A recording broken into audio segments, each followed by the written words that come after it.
Unacademy let's crack it.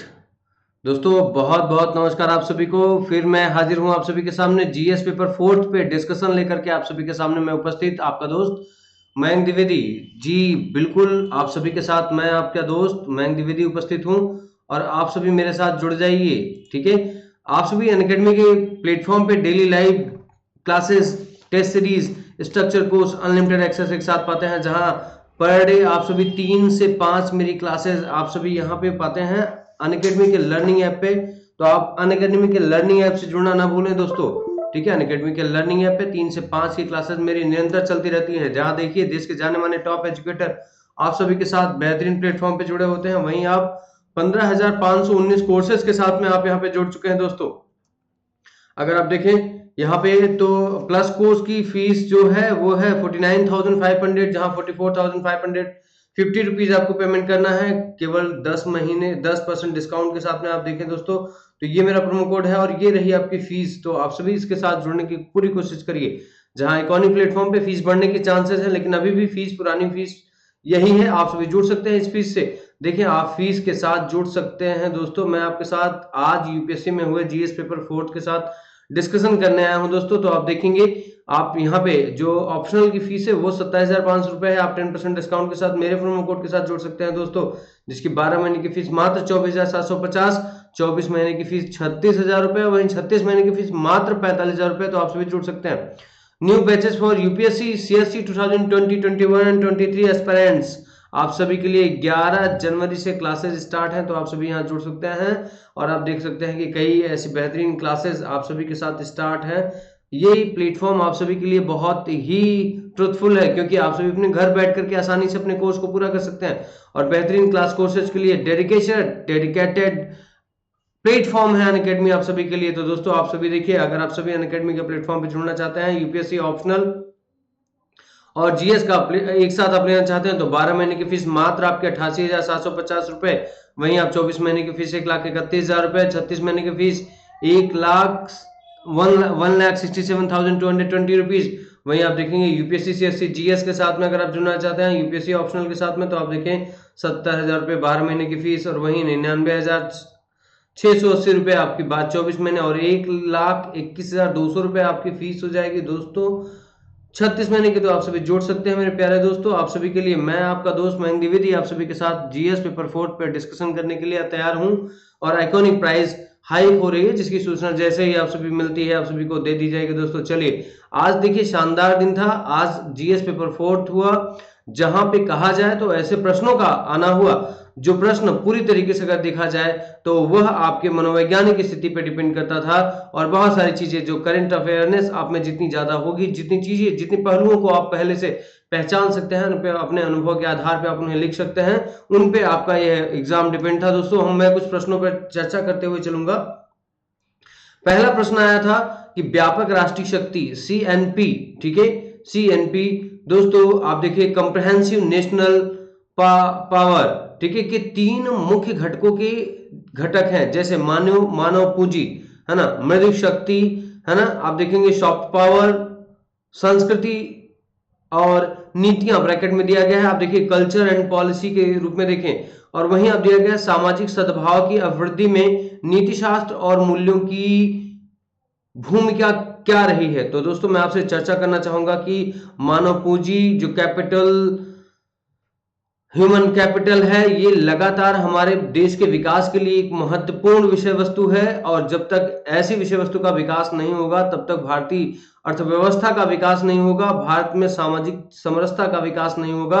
तो यह एक महत्वपूर्ण घटक है जिसपे सीएनपी ने, आप देखिए कंप्रहेंसिव नेशनल पावर ने इस पे बहुत ज्यादा फोकस किया है और लगातार इसमें भारतीय स्थिति सुधार, भारत में मानव पूंजी में लगातार सुधार होता जा रहा है, क्योंकि जीडीपी के साथ साथ आप देखेंगे तो पर कैपिटल इनकम में सुधार करके इस व्यवस्थाओं को बेहतर बनाने का प्रयास किया जा रहा है। क्योंकि जब जब मानव आर्थिक स्थिति से स्थिर होता है तब मानव पूरी तरीके से कहा जाए तो किसी भी समाज के लिए व्यवस्थित होता है। मृदु शक्ति की बात कहा जाए, सॉफ्ट पावर की बात कहा जाए, तो यहाँ आप पूरी तरीके से आप देखेंगे कि भारत जो है वो सॉफ्ट पावर का एक बहुत बड़ा केंद्र है। आप देखेंगे जिस तरीके से मनुष्य जो है, मानव जो है, वह आप हार्डवर्क करता है, आप श्रम दान करता है, उसी तरीके से बुद्धि, अपनी बुद्धि विवेक क्षमताओं के आधार पर जब मनुष्य अपने संस्कृति और अपनी नीतियों को पालन करते हुए अपने आर्थिक स्थिति, सामाजिक और राजनीतिक स्थिति को बढ़ाने का प्रयास करता है तो हम उसे मृदु शक्ति के रूप में देखते हैं। दोस्तों ये भारत में एक बड़ी विशाल क्षमता के साथ है, तो आपको ज्यादा नहीं, आप देखिए कि जब आपसे पूछा गया था सेक्शन ई के अंतर्गत राष्ट्रीय व्यापक राष्ट्रीय शक्ति के अंतर्गत, तो आपको एक पैराग्राफ के अंतर्गत इस इंट्रोडक्शन को आपको दिखाना था। ठीक है, इस इंट्रोडक्शन को दिखाना था कि कैसे आप इसको लिखेंगे। जैसे आपने मान के चलिए कि पहले पैराग्राफ के अंतर्गत आपने लिख दिया राष्ट्रीय व्यापक राष्ट्रीय शक्ति के बारे में कि देश के विकास के लिए किन किन महत्वपूर्ण आवश्यकताओं की आवश्यकता होती है। जैसे मान लीजिए सबसे बड़ी बात है कि अगर कोई भी देश तभी संपन्न हो सकता है जब वहां के मानव व्यवस्थित रूप से संपन्न हो। तो ऐसी व्यवस्था के लिए फिर क्या करना चाहिए, संसाधनों पे जोर देना आवश्यक होता है। संसाधन कौन कौन से चाहिए, अब इन संसाधनों में हम देखें शिक्षा और व्यवस्था दोनों आती है। ठीक है, शिक्षा और व्यवस्था का माध्यम आपको दिखाना था यहाँ पे।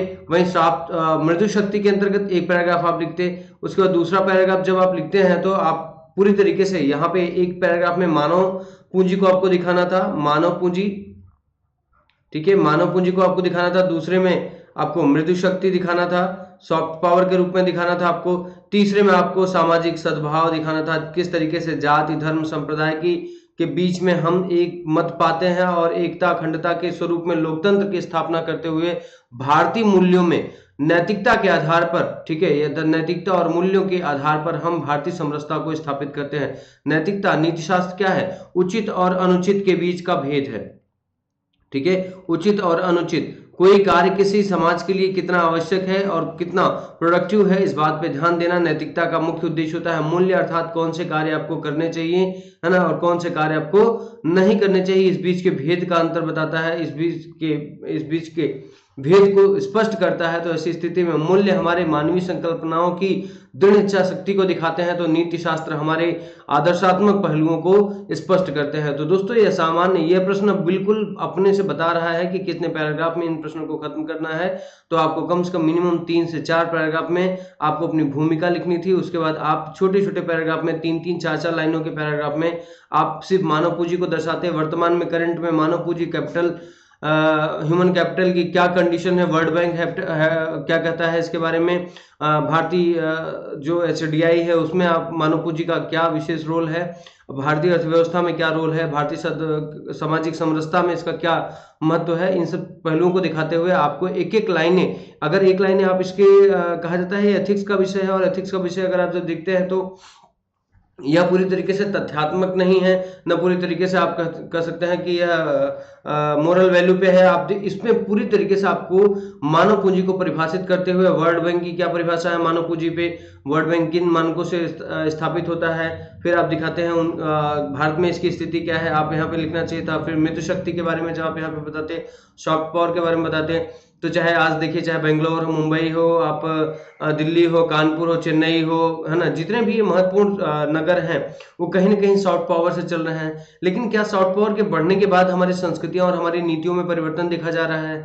तो बिल्कुल उन बिंदुओं पे थोड़ा सा आपको चर्चा करनी चाहिए थी कि किन बिंदुओं से हमारी क्या कहते हैं संस्कृति प्रभावित हो रही है, और किन नीतियों से हमारे जो परंपराएं हैं, जो संस्कृति है, हमारे आदर्श हैं, उसमें प्रभाव दिखाई दे रहा है। फिर आप सामाजिक सद्भाव पे आपको एक पैराग्राफ लिखना चाहिए था। ठीक, उसके बाद जब आप कंक्लूजन लिखते, ठीक है, कंक्लूजन लिखते, तो उसमें कंक्लूजन में आपको यह दिखाना चाहिए था कि नीति शास्त्र और मूल्यों की भूमिका इनके बीच में क्या है। ठीक है, तो यह आप हर पैराग्राफ में भी थोड़ा सा एक लाइन लेके इसको चल सकते थे। तो आप बता सकते हैं, अब इसमें ज्यादा कुछ नीति शास्त्र को परिभाषित नहीं करना था और मूल्यों को भी नहीं, वैल्यूज को भी नहीं परिभाषित करना था। यहाँ सिंपल सी बात है, आपको नीति शास्त्र और मूल्यों के द्वारा जो ह्यूमन कैपिटल है कहा जाए, और जो शॉर्ट पावर में या हम कहें सोशल सामाजिक सद्भाव की में क्या अभिवृद्धि हो रही है, क्या विकास और क्या इसके अंदर डेवलपमेंट देखा जा रहा है, उनके पहलुओं पे थोड़ी सी चर्चा करनी चाहिए थी आपको। तो ये प्रश्न आपको कहा जाए तो 150 वर्ड में, बहुत ज्यादा नहीं, सिंपल वर्डिंग में सिर्फ आप जो एक एक शब्द पूछे गए हैं उनको एक्सप्लेन भी करते जाते, तो ये प्रश्न पूरी तरीके से कंप्लीट हो जाता। तो दोस्तों आप आसानी से इन प्रश्नों को आप लिख सकते हैं यहाँ पे। और दूसरा प्रश्न जैसे हमने रखा है कि शिक्षा एक निषेधाज्ञा नहीं है, वह व्यक्ति के समग्र विकास और सामाजिक बदलाव के लिए एक प्रभावी व्यापक साधन है। उपरोक्त कथन के आलोक में नई शिक्षा नीति को आप कैसे देख सकते हैं? तो अगर हम देखें नई शिक्षा नीति के बारे में अगर हम लोग चर्चा करें, तो आप देख रहे हैं कि हाल ही केंद्र सरकार ने राष्ट्रीय शिक्षा नीति 2020 को मंजूरी दी है और नई शिक्षा नीति 34 वर्ष पुरानी राष्ट्रीय शिक्षा नीति 1886 को प्रतिस्थापित करती है। ठीक है दोस्तों, हम कहें तो 34 सालों में जो हमारी परंपरागत जो शिक्षा व्यवस्था रही है उसमें बदलाव की बात कही गई है।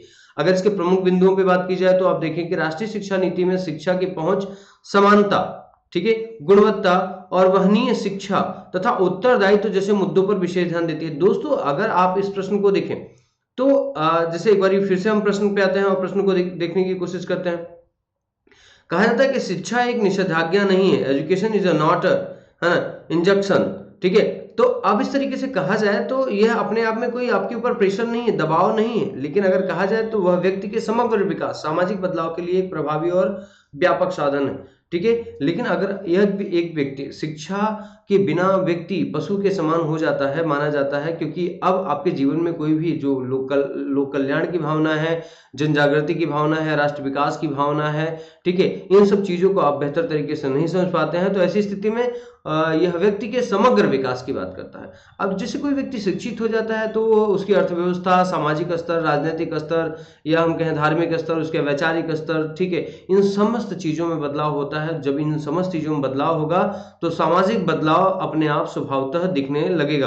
अब सबसे बड़ी बात होती है कि शिक्षा व्यवस्था जो अभी वर्तमान समय में जो 2020 की शिक्षा व्यवस्था आई है उसका उद्देश्य क्या है। तो अब इस उद्देश्य में हम लोग इन बातों को समझेंगे। जैसे मैंने आपसे कहा कि समानता के गुण रखे गए हैं, इक्वालिटी, ठीक है, इक्वालिटी। आखिर लोकतंत्र का वास्तविक मायने क्या होता है? तो वह लोकतंत्र का वास्तविक मायने होता है कि समानता पूर्ण शासन व्यवस्था को स्थापित करना। वहीं गुणवत्ता की बात करें तो प्रत्येक व्यक्ति को का अधिकार है, हमारे मौलिक अधिकारों के अंतर्गत इस बात की चर्चा की गई है। या हम लोकतंत्र की एक बड़ी विशेषता देखें तो कानून सभी के लिए समान होता है, इसमें ऊंच नीच, गरीब अमीर का कोई भेदभाव नहीं होता है। और शिक्षा एक मौलिक अधिकार है, शिक्षा मौलिक अधिकार है। 86वें संविधान संशोधन के आधार पर शिक्षा को अधिकार, मौलिक अधिकारों की सूची में रखा गया। और आप देख रहे हैं कि गुणवत्तापूर्ण शिक्षा प्रणाली के लगातार कहा जाए तो प्रत्येक केंद्र की व्यवस्थाओं में और प्रत्येक राज्य की व्यवस्थाओं में बदलाव देखे जा रहे हैं। छोटे छोटे प्लेटफॉर्म अब इस तरीके से बनाए जा रहे हैं जहां पे अब शिक्षा की गुणवत्ता के विकास के लिए परीक्षा के माध्यम से अध्यापकों की नियुक्ति हो, या कहा जाए तो पुस्तकों के चयन की बात हो, या उनके बैठने की व्यवस्था हो, या स्कूलों के कायाकल्प की व्यवस्थाएं हो, तो बहुत सारे व्यापक बदलाव किए गए हैं। वहनी शिक्षा अर्थात कभी देखिए शिक्षा का अर्थ होता है कि प्रत्येक व्यक्तियों को शिक्षा प्राप्त हो जाए। मतलब ऐसा ना हो जाए कि शिक्षा किसी एक राज्य के अंतर्गत, है ना, उच्च वर्ग के लिए प्राप्त हो जाएगी। अगर यह शिक्षा उच्च वर्ग या अमीर वर्ग के लिए या धन आधारित शिक्षा व्यवस्था हो जाएगी तो हम उसमें जो परिणाम देखेंगे वो परिणाम पूर्व की स्थिति में फिर से हम यही नकारात्मक स्थितियों को देखेंगे कि इसका प्रभाव बहुत ही सकारात्मक समाज पे नहीं पड़ता है। क्यों? क्योंकि बहुत सारे जो, जैसे कि मान के चलिए आज जो रिजर्वेशन का ग्राउंड है, या कहा जाए कि रिजर्वेशन जिनको नहीं मिल रहा है, अगर उनके अंदर योग्यता है और योग्यता होने के बावजूद गवर्नमेंट ये प्लान कर रही है कि उनको स्कॉलरशिप दिए जाए, स्कॉलरशिप देने से उनके अंदर का जो बौद्धिक विकास है उसे सरकार सपोर्ट लेकर के किस तरीके से उन्हें आगे उनको आगे प्रोटेक्ट कर रही है, इन सारे विषयों पे बहुत बेहतरीन चर्चा की गई है राष्ट्रीय शिक्षा नीति 2020 के अंतर्गत। तो उत्तरदायित्व पूर्ण शिक्षा व्यवस्था की बात की गई है। दोस्तों, नई शिक्षा नीति के तहत, अगर नई शिक्षा नीति के निर्माण के लिए जून 2017 में पूर्व इसरो के प्रमुख डॉक्टर कस्तूरी रंजन की अध्यक्षता में एक समिति का गठन किया गया।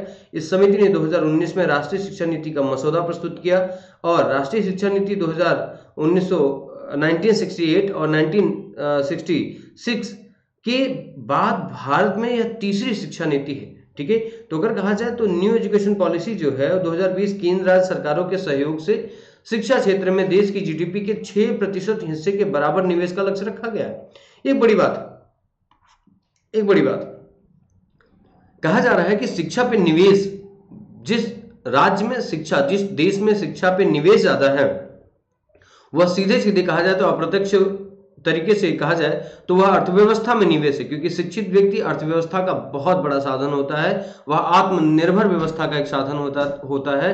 तो कोई भी आत्मनिर्भर तभी व्यवस्थित हो सकता है जब वह व्यक्ति शिक्षित हो। इसके लिए सरकार ने पाठ्यक्रम में बदलाव लाया, ठीक है, पाठ्यक्रम में बदलाव लाया, तकनीकी शिक्षा, भाषाई बाध्यताओं को दूर करके दिव्यांग छात्रों के लिए शिक्षा को सुगम बनाने आदि की तकनीकी को बढ़ावा देने के लिए, ये सब एथिकल पॉइंट्स ऑफ व्यू से आप आराम से लिख सकते हैं इसको दोस्तों। कि देखिए तकनीकी, जब भी टेक्नोलॉजिकल एजुकेशन की बात करेंगे तो हम इक्वलिटी की बात करेंगे। समाज में तकनीकी से प्रत्येक व्यक्ति प्रभावित है। भाषाई बाध्यताओं को हटा दिया गया, प्रत्येक व्यक्ति, प्रत्येक राज्य जो है अपनी अपनी भाषाओं में, क्षेत्रीय भाषाओं में भी अपने ज्ञान को का प्रसार कर सकता है, क्योंकि संभावनाएं सिर्फ कुछ भाषाओं के अंतर्गत नहीं है। प्रत्येक राज्यों को आधुनिक या विकास की परंपरा से जोड़ने के लिए महत्वपूर्ण आवश्यकताएं हैं। तो उन आवश्यकताओं की पूर्ति के लिए आप भाषाओं की जो बाध्यताएं थी उन्हें समाप्त किया गया। दिव्यांग छात्रों के लिए शिक्षा को सुगम बनाने के लिए तकनीकी के प्रयोग को बढ़ावा दिया गया। अब ब्रेन लिपि जो सिस्टम था उससे बहुत एडवांस टेक्नोलॉजी आ गई है कि अगर कहा जाए तो दिव्यांग जो होते हैं, बस उन्हें कहा जाए तो उनके पास कुछ ऐसे कहा जाए जो मानवों के अंदर जो प्रतीकात्मक जो गुण है वो नहीं होते हैं, लेकिन अगर माने तो आज उनकी इक्वलिटी जो है, उनकी क्षमता के आधार पे उनको बराबर सुरक्षा दी जा रही है। इस शिक्षा नीति में छात्रों में रचनात्मक सोच, क्रिएटिव थिंग्स, है ना, logical decision maker and innovations की भावनाओं को प्रोत्साहित किया जा रहा है। लगातार नए रिसर्च, ठीक है, वो रिसर्च कैसे, आत्मघाती नहीं, ठीक है, वह ऐसे रिसर्च जो लोक कल्याणकारी भावनाओं को बढ़ावा दे सकें, समानता को स्थापित कर सकें, लोकतांत्रिक मूल्यों में जीवन की गरिमा को सुरक्षित करने के लिए लोगों की नीतिगत और मूल्यों आधारित शिक्षा व्यवस्था को आगे ला सके। तो ये जो रचनात्मक सोच होती है, क्रिएटिव थॉट्स होते हैं, लॉजिकल डिसीजन मेकर होते हैं या इनोवेशंस होते हैं, ये कहीं ना कहीं समाज के सकारात्मक पहलुओं से आप जोड़ सकते हैं। तो राष्ट्रीय शिक्षा नीति के अंतर्गत बहुत व्यापक व्यवस्था की गई इस बार, और यह भारत के लिए बहुत ही सुखद है। तो अगर हम देखें तो तीसरे पहलू पर अगर बात करें तो बुनियादी साक्षरता और संख्यात्मक ज्ञान पर एक राष्ट्रीय मिशन बनाया गया है। अगर हम कहें तो राज्य सरकारों द्वारा वर्ष 2025 तक प्राथमिक विद्यालयों में कक्षा 3 तक के सभी बच्चों में बुनियादी साक्षरता और संज्ञानात्मक ज्ञान प्राप्त करने हेतु एक मिशन का क्रियान्वयन करने की योजना है। संज्ञानात्मक अगर मैं बात करूं आपसे तो एक तरीके से संख्यात्मक ज्ञान की बात करूं तो ये कहीं ना कहीं बच्चों में जो इमोशंस हैं, बच्चों के अंदर जो क्रिएटिविटी है, उसको डेवलप करने की कोशिश की जा रही है। और आप अच्छी तरीके से जानते हैं कि अगर छोटे पौधों को संभाल लिया जाए तो फिर वटवृक्ष बनने में उसे कभी भी समय नहीं लगता है। आप अच्छी तरीके से इस व्यवस्था को जान रहे हैं कि प्रथम पाठशाला परिवार के बाद अगर बच्चा प्रवेश करता है तो प्राथमिक विद्यालयों में प्रवेश करता है। अगर हमारे नैतिक मूल्य, नैतिक आदर्श को व्यवस्थित, अपने सांस्कृतिक मूल्यों और नीतिगत पहलुओं को अगर मजबूत करना है तो हमें बुनियादी शिक्षा में प्राथमिक विद्यालयों से इन्हें सबसे बेहतर, है ना, शुरुआत इनकी करनी होगी। भाषाई विविधता को बढ़ावा और संरक्षण दिया गया। आप देख रहे हैं कि कक्षा 5 तक की शिक्षा में मातृभाषा, स्थानीय और क्षेत्रीय भाषा को अध्यापन के माध्यम के रूप में अपनाने का प्रबल दिया गया। आप अगर देखेंगे तो ये व्यवस्थाएं जो हैं कहीं न कहीं मानव के अंदर जो अभी हे दृष्टि या घृणा की भावना अन्य भाषाओं के प्रति आ रही थी, और वो अपने जो क्षेत्रीय भाषाएं थी उन्हें वो हीन भावना के दृष्टिकोण से देख रहे थे। तो कहीं न कहीं सांस्कृतिक मूल्य, क्योंकि जो संस्कृति है, जो संस्कृति, आप संस्कृति का अर्थ समझिएगा, जो संस्कृति है वो कहा जाता है कि किसी क्षेत्र विशेष के अंतर्गत कुछ जो परंपरागत जीवन शैली है, हम उसको संस्कृति के रूप में देखते हैं। तो अगर आपके अंतर्गत कोई भी जो भी गुणों का विकास होता है, जो आपके अंतर्गत मनोभावों का विकास होता है, वो विकास तभी हो सकता है जो अपनी क्षेत्रीय संस्कृति, भाषा, मूल्य और नैतिकता के पहलुओं को आप वहां से सीखें, तभी इसका विकास हो जा रहा है। तो सरकार ने बेहतर प्रबंधन किया है राष्ट्रीय शिक्षा नीति के तहत। स्कूल और उच्च शिक्षा में छात्रों के लिए संस्कृत और अन्य प्राचीन भाषाओं का विकल्प उपलब्ध होगा, परंतु किसी भी छात्र पर भाषा के चुनाव में कोई बाध्यता नहीं होगी। देखिए कितनी कितनी तर्कपूर्ण बातें कही गई हैं। तो कहा जाए तो ये आज आधुनिक, जो ये प्रश्न पूछा गया, ये आधुनिक विचारधारा के अनुसार से कहा जाए तो यह दूरगामी परिणाम देने वाली शिक्षा नीति है। यह शिक्षा नीति बहुत ही व्यवस्थित रही। अब कहा जाए तो शिक्षकों की नियुक्ति में प्रभावी और पारदर्शी प्रक्रिया का पालन किया जाए, समय समय पर कार्य प्रदर्शन का आकलन करने की बात कही गई। तो अभी क्या हो जा रहा था कि एक ट्रेडिशनल, एक परंपरागत तरीके से शिक्षा व्यवस्था चल रही थी, शिक्षकों की गुणवत्ता चल रही थी, लेकिन अभी उसमें बदलाव लाने की कोशिश की जा रही है। शिक्षकों के लिए राष्ट्रीय व्यावसायिक मानक तय किए जा रहे हैं, national professional standards for teachers बनाया जा रहा है। अब टीचर्स किस एक्टिविटी का है, कितना ग्रोथ करता है, कितना अपने चीजों को लेकर के अपना अवेयर रहता है, उन सारी चीजों को अगर बढ़ावा दिया जाएगा तो कहीं ना कहीं से आदर्शात्मक मूल्य भारत में स्थापित हो सकेंगे। तो आप देखेंगे लगातार बदलाव किया जा रहा है, बेहतर बदलाव किया गया है। तो आप अच्छी तरीके से इस प्रश्न के साथ अपने आप को अंडरस्टैंड कर सकते थे और आप अपने आप में लिख सकते थे। अगर आपने राष्ट्रीय शिक्षा नीति, वैसे आप सभी डेफिनेटली मेंस का एग्जाम दे रहे थे आप, तो राष्ट्रीय शिक्षा नीति आप सभी ने बहुत अच्छी तरीके से तैयार किया होगा। आपको इस प्रश्न लिखने में बहुत दिक्कत नहीं आई होगी, क्योंकि प्रश्न बहुत सीधा था, बस आपको कंपेरिजन करके उसको थोड़ा सा लिखना था। दोस्तों अगला प्रश्न देखते हैं। अगर दूसरे प्रश्न पे हम सभी आते हैं तो क्या है, देखिए प्रश्न एकदम सिंपल है और आपके मनोभाव के अंतर्गत आने वाले विचारधारा के आधार पर यह प्रश्न लिखा जाता है। घृणा व्यक्ति की बुद्धिमत्ता और अंतःकरण के लिए संहारक है, जो राष्ट्र के चित्त को विषाक्त कर देता है। अगर आप देखेंगे तो घृणा शब्द का अर्थ क्या होता है कि अगर हम इसको क्लियर करें, घृणा शब्द का अर्थ अगर हम लोग क्लियर करें तो देखें क्या है घृणा शब्द। तो किसी दूसरे के जब अपने मन स्थिति के माध्यम से, अपने बुद्धि विवेक के माध्यम से जब हम किसी के जीवन में बदलाव, समाज में बदलाव, परंपराओं में बदलाव, संस्कृति में बदलाव का विरोध करते हैं, तब वो ऐसा बदलाव जो सकारात्मक है, लेकिन हम परंपरागत रूप से उस विचारधारा से बाहर नहीं निकल पा रहे हैं जिसे हम पसंद करते हैं। तो स्वपसंद की वस्तुओं को जब हम नहीं छोड़ पाते हैं, भले वह किसी के लिए हितकारी है या नहीं है, तो ऐसी स्थिति में हम कहीं ना कहीं उस वस्तु या विषय वस्तु से हम घृणा करने लगते हैं। तो घृणा व्यक्ति की बुद्धिमत्ता, जब आपके अंतर्गत ज्वेलसी होती है, ठीक है, तो स्वतः आपका विकास की गति जो है वो धीमी हो जाती है।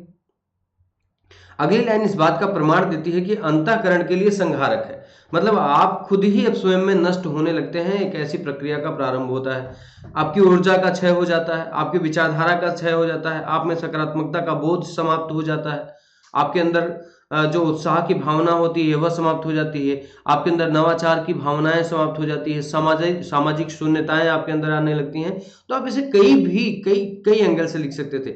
जब अगर देखा जाए तो एक व्यक्ति का जो विकास होता है, एक मनुष्य एक सामाजिक प्राणी है। समाज में जब आप अपने आप को अन्य व्यक्तियों से जोड़ करके नहीं रखते हैं, आप अपने आप को अलग थलग बना के रखते हैं, या समाज की विचारधारा को आप स्वीकार नहीं करते हैं, तो ऐसी स्थिति में कहा जाए, या आप जो भी राष्ट्र की विचारधारा है जब आप उसे स्वीकार नहीं करते हैं, तो उससे क्या हो जाता है, आपका अंतःकरण जो है आप में ही क्या हो जाता है, नष्ट होने लगता है। तो इसी स्थिति में देखिए, जो राष्ट्र की चित्त को विषाक्त कर सकता है, देखिए राष्ट्र की चित्त को विषाक्त करने का मतलब है, आप किसी समाज में एक बौद्धिक व्यक्ति हैं, ठीक है, समाज आपसे प्रभावित है, लेकिन आपके अंतर्गत यदि ईर्ष्या है या घृणा है, ठीक है, किसी दूसरे विचारधारा, व्यक्ति, संस्कृति, मूल्य, इन चीजों से यदि आपके अंदर कोई घृणा की भावना है, आप उसे हटेड है, तो अब क्या हो जाएगा, तो ऐसी स्थिति में कहा जाए, है ना, ऐसी हेटेड है, अगर आप उसे घृणा करते हैं, जैसे मान लीजिए आपके अंदर कहा जाए कि जाति व्यवस्था का विचारधारा है और आप निम्न वर्ग से घृणा करते हैं, तो क्या आप समझ सकते हैं राष्ट्र का विकास होगा। एक व्यक्ति, आप साक्षर हैं, आप बुद्धिजीवी हैं, लेकिन एक व्यक्ति आपके सामने निरक्षर आया, है ना, ठीक है, तो आप उसे घृणा करते हैं। आप उच्च वर्ग में आते हैं, एक व्यक्ति निम्न वर्ग का आया, आप उसे घृणा करते हैं, ठीक है। आप जिस संस्कृति से हैं उससे इतर कोई संस्कृति का व्यक्ति आपके सामने आता है, आप उससे घृणा करते हैं। तो कहीं ना कहीं अगर आप अपने सामाजिक मूल्यों को समझते हैं और आप एक समाज के बौद्धिक व्यक्ति हैं और आपके अंदर का मनोभाव यदि घृणा पूर्वक है, अगर आप हेटेड हैं, ठीक है, तो अगर ये मनोभाव आपके अंदर का है, तो कहीं ना कहीं आप इस बात को अच्छी तरीके से मान के चलिए कि इसका परिणाम जो होता है आपके लिए बहुत बुरा होता है। सामाजिक स्तर पे आपका जो विकास है, जो आपकी मान्यताएं हैं, जो आपको व्यवस्थित बनने वाला आदर्श है, वो समाप्त होने लगता है। और आप ध्यान रखिएगा, कहा जाता है कि एक एक कदम से दुनिया, लाखों कदम हम बढ़ सकते हैं, तो किसी एक व्यक्ति के समाज में बुरा हो जाने के बाद हम समाज में बुराइयों का प्रसार देखना शुरू कर देते हैं। आप किसी भी विचारधारा को देख लीजिए, है ना, आप चाहे हम मार्क्सिज्म की बात करें, हम कैपिटलिज्म की बात करें, या हम जितने भी विचारधाराएं हैं, उनका देखिए वो किसी एक व्यक्ति के द्वारा दिया गया था, ठीक है। बाद में धीरे धीरे उस विचारधारा के लोग फॉलोअर्स होते चले गए और वो विचारधारा पूरे व्यापक स्तर से स्थापित हो गई और उसका प्रभाव राष्ट्र के ऊपर दिखाई देने लगा, राज्य के ऊपर दिखाई देने लगा। आप चाहे किसी भी विचारधारा, कार्ल मार्क्स की विचारधारा है, कार्ल मार्क्स एक व्यक्ति था जिसने एक विचारधारा दिया, वह उसके अंतःकरण की विचारधारा थी। सही है गलत हम उस पर टिप्पणी नहीं कर रहे हैं, हम इस प्रश्न को प्रूव कर रहे हैं। उस विचारधारा ने एक पूरे वर्ग को अपने पक्ष में ले लिया, उस वर्ग ने पूरे राष्ट्र को प्रभावित किया, राष्ट्र की संस्कृति, मूल्य, उसके विकास, उसके समस्त गतिविधियों में परिवर्तन होने लगा। तो आप ध्यान रखिएगा कि घृणा व्यक्ति की बुद्धिमत्ता और अंतःकरण के लिए संहारक है। अगर आप नकारात्मक बुद्धि के हैं, नकारात्मक विचारधारा के हैं, आपके अंतर्गत घृणा एक स्थायी भाव के रूप में स्थापित है, तो कहीं ना कहीं यह सिर्फ व्यक्तिगत आपका नुकसान नहीं करती है, यह राष्ट्र का नुकसान करती है, क्योंकि प्रत्येक व्यक्ति सार्वभौमिक रूप से राष्ट्र की संपत्ति है। स्वहित के लिए जीवन जीना एक पशु के समान जीवन जीने के भांति होता है। इस आधार पर आप इस बात की पुष्टि कर सकते हैं कि प्रत्येक व्यक्तियों का, समाज के प्रत्येक व्यक्तियों के साथ सर्वे भवन्ति सुखिनः सर्वे सन्तु निरामया सर्वे भद्राणि पश्यन्ति मा कश्चित् दुर्भाग् भवेत्। जब हम प्रत्येक व्यक्तियों में सुख की कल्पना करते हैं और प्रत्येक व्यक्तियों के सुख का साधन बनने की कोशिश करते हैं, तो कहीं ना कहीं राष्ट्र का विकास संभव हो जाता है। गांधी इसी सिद्धांतों पे काम करते थे, विवेकानंद इसी सिद्धांतों पे काम करते थे। तो कहीं ना कहीं ये बड़े सिद्धांत हैं समाज के विकास के लिए। तो आपको इन मूल्यों पर आपको इस प्रश्न को तर्कसंगत लिखना चाहिए था। ठीक है, अगर हम बात करते हैं आज़ादी के मूल्यों की, तो आज़ादी के मूल्य जब भी अगर हम देखेंगे तो उसमें हम किसी जाति, वर्ग, संप्रदाय, भेद और लिंग और स्थान के आधार पर हमने कभी किसी से मतभेद नहीं किया, भेदभाव नहीं किया। अगर भेदभाव किया होता तो राष्ट्र इतनी एकता के साथ अपनी अखंडता को प्राप्त नहीं कर सकता था। इस बात का होना तय है। दोस्तों अगला प्रश्न है, अगले प्रश्न पे आते हैं। देखिए इतनी बात तो 150 वर्ड कुल मिलाकर के 1 से 1.5 पेज का होता है। अगर आप उसमें चाहते हैं बहुत ज़्यादा अपने उत्तर को कोऑर्डिनेट करना, तो मुझे लगता है कि बहुत ज़्यादा मटेरियल्स हो जाएगा। आप शब्दों को पकड़ें, है ना। एक व्यक्ति है, आपको एक व्यक्ति को उदाहरण बनाना है कि अगर एक व्यक्ति जो बुद्धिमत्ता है उसके अंदर अगर घृणा का भाव है और घृणा के भाव से उसका अंतःकरण प्रदूषित हो जाता है, प्रदूषित हो जाने के बाद उसकी विचारधारा में इसके नकारात्मक पहलू दिखाई देंगे। अब जब कोई व्यक्ति अगर नकारात्मक पहलू से अपने किसी समाज या राष्ट्र की सेवा करता है तो उसका प्रभाव जो होता है विषाक्त हो जाता है, जहरीला हो जाता है। तो इस तरीके से आपको इस प्रश्न को क्लियर करना था। आप इस मत से सहमत हैं? जी हाँ, बिल्कुल इस मत से सहमत हैं। आप इसको इग्नोर नहीं कर सकते, आप इसको डिनाई नहीं कर सकते। किसी भी व्यक्ति के द्वारा यह बात अपने आप में सहमति के साथ लिखना होगा। चलिए अब अगला देखते हैं, संवेगात्मक बुद्धि के प्रमुख घटक क्या है, उन्हें सीखा जा सकता है, विवेचना कीजिए। देखिए what is the main components of emotional intelligence, can they be learn, discuss about the question. तो आप देखिए सबसे बड़ी बात है कि इमोशनल इंटेलिजेंसी क्या है। ठीक है दोस्तों, देखिए देखा जाए तो अपना तथा दूसरों की भावनाओं को समझना तथा समुचित प्रबंधन करने की क्षमता को इमोशनल इंटेलिजेंसी कहते हैं। कुछ आप देख लीजिए, इस प्रश्न का आंसर देख लीजिए।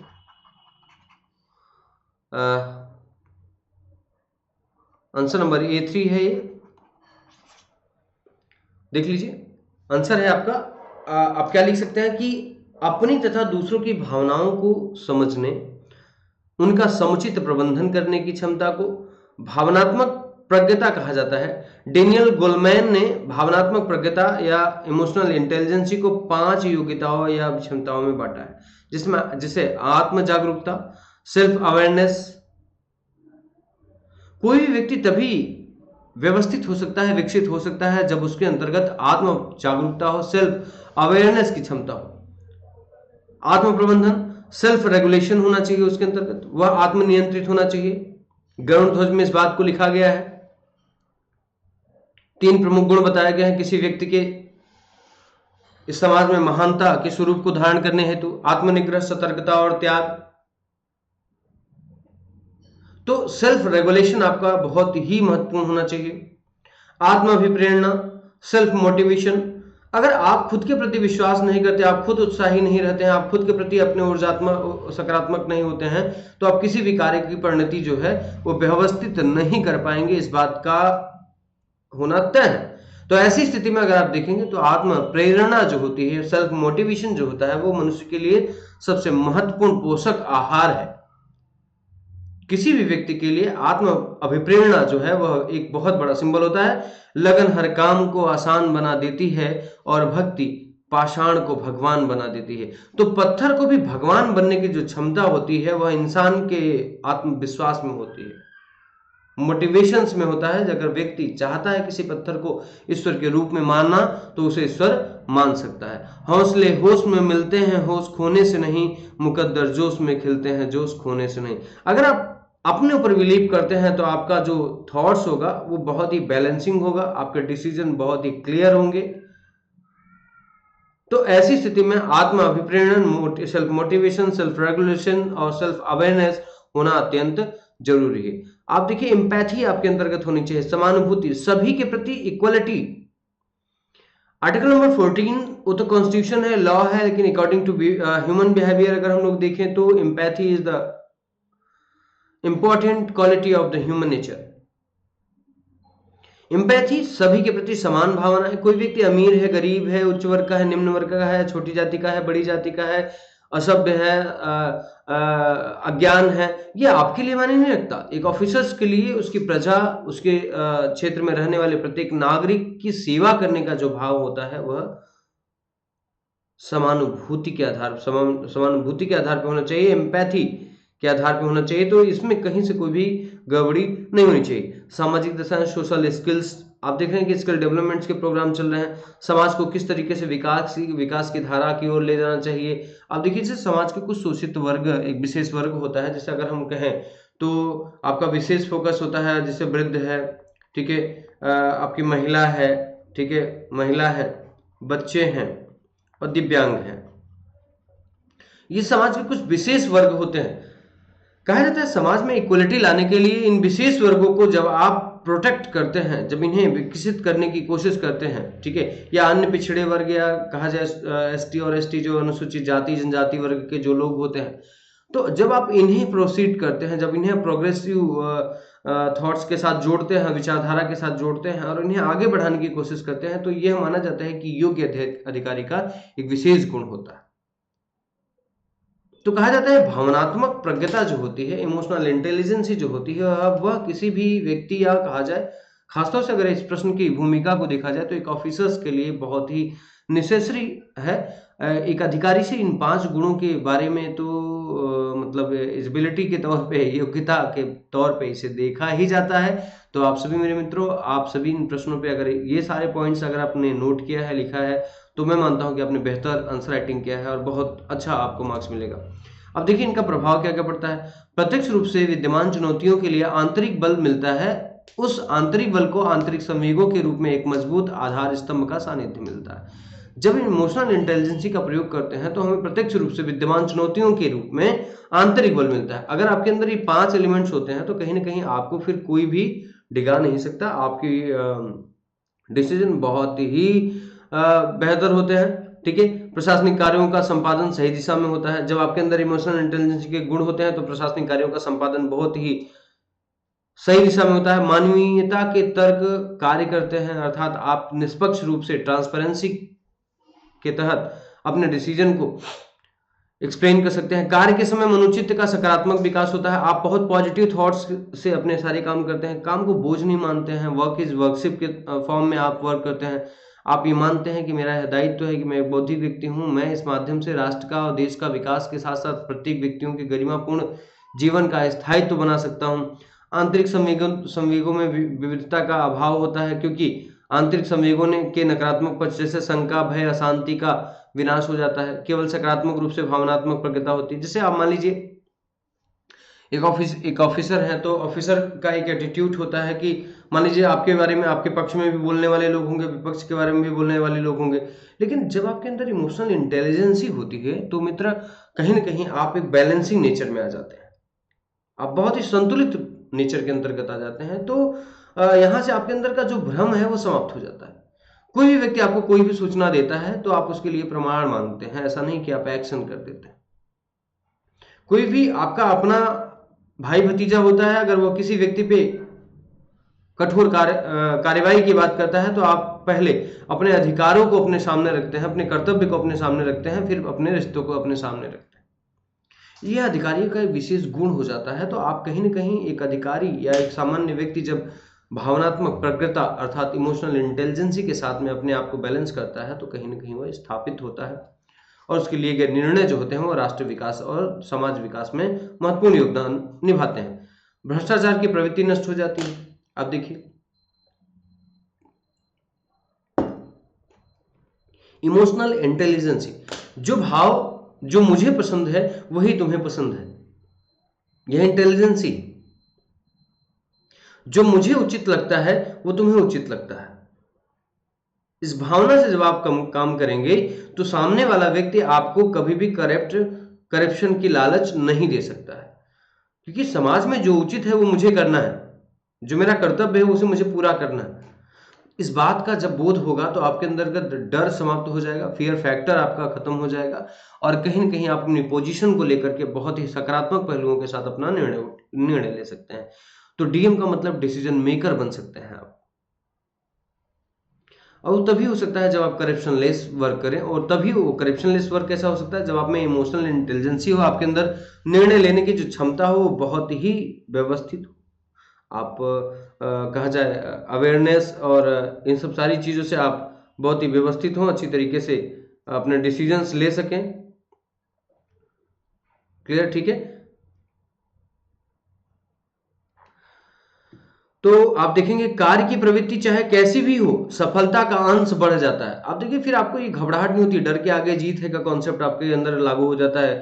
मतलब कभी भी आपके अंदर डर नहीं होता है, आप सीधे सीधे एक्शन करते हैं और उसका रिएक्शन का परिणाम, मतलब जो परिणाम की बिना परवाह किए हुए आप आगे बढ़ते जाते हैं, मोटिवेशन के साथ आप आगे बढ़ते जाते हैं।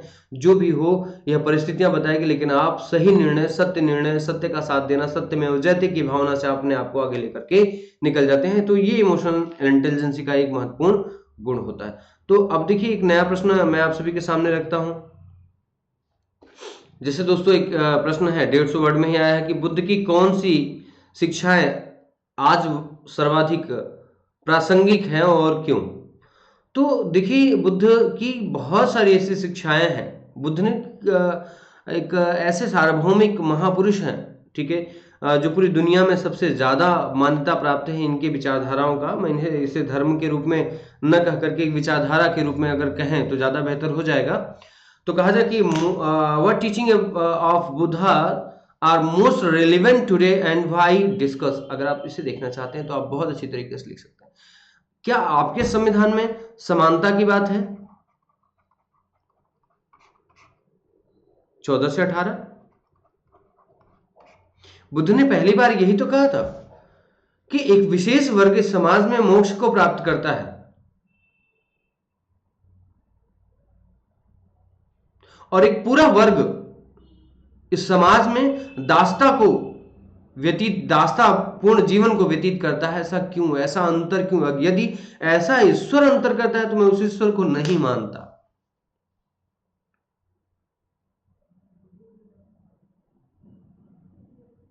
एक दूसरा कहेंगे कि भाषाई स्तर पे अगर हम देख लें कि भाषा की श्रेष्ठता की बात कर लें, भाषा श्रेष्ठता की बात कर लें, अगर कहा जाए तो संस्कृत को उच्च भाषा या उच्च वर्ग की भाषा कहा जाता था, उच्च जातियों की भाषा कहा जाता था। बुद्ध ने कहा कि हम उस भाषा को ही छोड़ देते हैं। आज आप देख रहे हैं कि एक प्रश्न आया है राष्ट्रीय शिक्षा नीति से कि भाषा की असमानता को हम समाप्त कर देंगे। यह वर्तमान में प्रासंगिकता ही है। क्षेत्रीय भाषाओं के महत्व की बात पहली बार इस पूरे ऐतिहासिक काल में अगर किसी ने की थी तो वो बुद्ध है।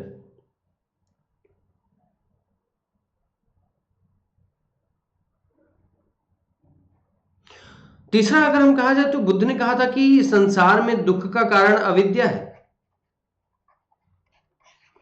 एक प्रश्न अभी और आया था इमोशनल इंटेलिजेंसी को लेकर के, क्या आपको क्या लगता है? शिक्षा के विकास से भी एक प्रश्न लेकर के आया था। बुद्ध क्या कहते हैं? अगर संसार के वास्तविक अर्थ, वास्तविक मीनिंग को अगर आप नहीं जानते हैं, अगर आप उसे अज्ञान है, तो संसार आपके लिए बहुत ही बड़े दुख का कारण बन जाएगा। तीसरा, चौथा अगर हम बात करते हैं तो बुद्ध कहते हैं निर्माण की बात करते हैं। कंट्रोल योर एसेंस, अभी हमने आपसे कहा इमोशनल इंटेलिजेंस के अंतर्गत। दीपक का बुझ जाना या अपनी इच्छाओं का समाप्त हो जाना। एक लोक सेवक के लिए क्या होता है, स्वार्थ या परमार्थ? तो एक लोक सेवक के अंतर्गत स्वार्थ नहीं बल्कि परमार्थ की भावना होनी चाहिए, और परमार्थ तभी आएगा जब अपनी इच्छाएं समाप्त हो जाएंगी, आपके अंदर सेवा का भाव आएगा। तो सेवा की भावना आने के बाद कहीं ना कहीं आप परमार्थी हो जाते हैं और आप एक सेवक हो जाते हैं, और सिविल सेवक का यह सबसे बड़ा गुण होना चाहिए। अर्थात भ्रष्टाचार के ऊपर उन्होंने तीखी टिप्पणी की थी। पांचवा, अनुशासन। बुद्धम धम्मम संघम का कॉन्सेप्ट अनुशासन का था।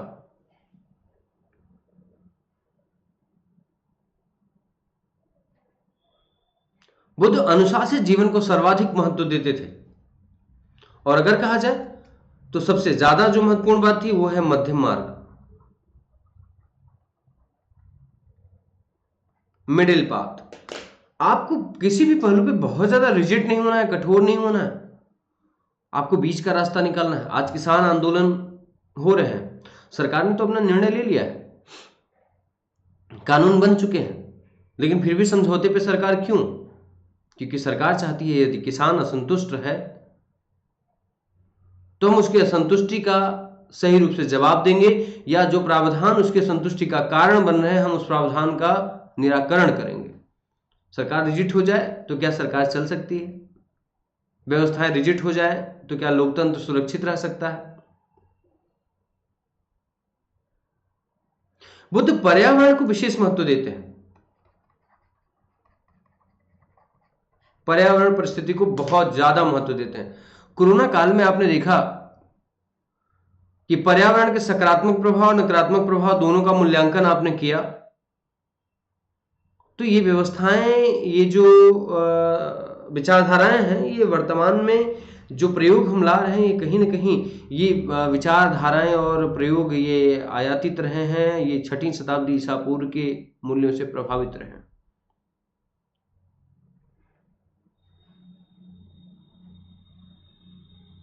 अस्थेय अपरिग्रह,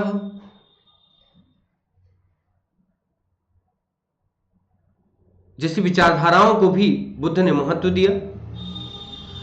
तो कहा जाए तो अगर इस पे भी जितनी बातें मैंने आपसे चर्चा की है, 7 पॉइंट ही मैंने मान लीजिए आपसे डिस्कस किया है 7 पॉइंट्स पे, और 7 पॉइंट्स पे अगर आप सिर्फ 3-3 लाइन लिखते हैं, 4-4 लाइन लिखते हैं, तब भी आपका पूरा कॉन्सेप्ट 150 वर्ड का हो जाएगा, और एग्जाम में इतना ही आना बहुत पर्याप्त होता है। अगर आपको इतना ही याद रहे तो आपके लिए बहुत पर्याप्त हो जाता है, कहीं कम नहीं। आपको पॉइंट्स याद है, आप उसको एलेबोरेट कर सकते हैं, उसको 3 से 4 लाइनों में उसको एक्सप्लेन कर सकते हैं, उसको क्लियर कर सकते हैं इसका सेंस एक्चुअली क्या है, और आप फिर आप प्रश्न पे निष्कर्ष लिख सकते हैं, सेटिस्फाई कर सकते हैं, आप कंक्लूजन पे जा सकते हैं, और आप अच्छे मार्क्स उठा सकते हैं। तो हाँ जी, बिल्कुल बुद्ध की शिक्षाएं आज नहीं आने वाले भविष्य में हमेशा तार्किक रहेंगी और प्रासंगिक रहेंगी। इस बारे में आपको अपना जवाब जो है वो यस के फॉर्म में ही देना है, बिकॉज इनकी आइडियोलॉजी जो है वो सामान्य वर्ग के द्वारा स्वीकार की गई आइडियोलॉजी थी, जहां पे जाति धर्म छुआछूत भेदभाव लिंग असमानता को समाप्त करके व्यक्ति की गरिमापूर्ण जीवन के विकास हेतु जो भी प्रयोजन करने चाहिए उन्होंने किया था। इसका पूरा पूरा उदाहरण बुद्ध के जीवन शैली और बुद्ध के शिक्षा प्रबंधन में प्राप्त होता है। शैक्षिक गतिविधियों का जो विकास बुद्ध के संघ में दिखाया गया है वह शायद इतनी व्यवस्था के साथ अन्यत्र कहीं नहीं मिलता है, तो आप यहां से भी इनको जोड़ सकते हैं। तो मेरा कहने का सेंस है कि विस्तार, बुद्ध तो एक विस्तार की विषय वस्तु है, ठीक है। इन पे हम सामान्य 150 वर्ड में डिस्कशन करना तो इनके नाम की परिभाषा को ही व्यक्त करने जैसा होगा, लेकिन अगर आप चाहते हैं तो इन बिंदुओं पे आप क्रमिक रूप से लिख करके आप अपने आंसर को अच्छा सिद्ध कर सकते हैं। अगला अगर हम लोग देखते हैं दोस्तों, अगला तीसरा प्रश्न है। तीसरा प्रश्न है आपका कि शक्ति की इच्छा विद्यमान है, the will to power exist, लेकिन विवेकशीलता और नैतिक कर्तव्य के सिद्धांत से उसे साधित और निर्देशित किया जा सकता है। अंतर्राष्ट्रीय संबंधों के संदर्भ में इस शक्ति का इस कथन का परीक्षण कीजिए। अब देखिए कितना, मतलब एक तरीके से कहा जाए कि लिख एथिक्स रहे हैं और आपको समझाना है करंट से जोड़ करके से चलना है। शक्ति की इच्छा शक्ति की इच्छा विद्यमान है। आप देख लीजिए वर्तमान में, आप अभी हाल फिलहाल आप एक दो दिन मतलब आप देखे होंगे कि आप इसे करंट से जोड़ सकते हैं कि वर्तमान में जो अमेरिका की गवर्नमेंट है, वहाँ जो डोनाल्ड ट्रंप का शासन है और बाइडन जो नए राष्ट्रपति होने की स्थिति है, बस उनके अंदर आप क्या देखेंगे, शक्ति की इच्छा विद्यमान है। एक तरफ ट्रंप है, दूसरी तरफ बाइडन है, जिन्हें लोकतंत्र के द्वारा चुना गया है। एक तरफ दूसरे व्यक्ति हैं जो तानाशाही प्रवृत्ति से अपने आप को उस पद से हटाना नहीं चाहते हैं। तो शक्ति की इच्छा तो उनके अंदर विद्यमान है, लेकिन विवेकशीलता और नैतिक कर्तव्यों के सिद्धांतों से उसे साधित किया जा सकता है अगर आप विवेकशीलता का त्याग कर देते हैं।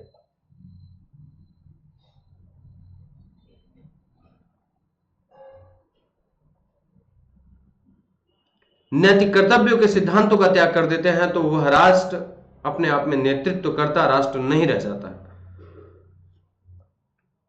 दोस्तों आपको ये बात एकदम क्लियर होनी चाहिए कि शक्ति की इच्छा विद्यमान है, लेकिन विवेकशीलता क्या होता है? अगर आप देखें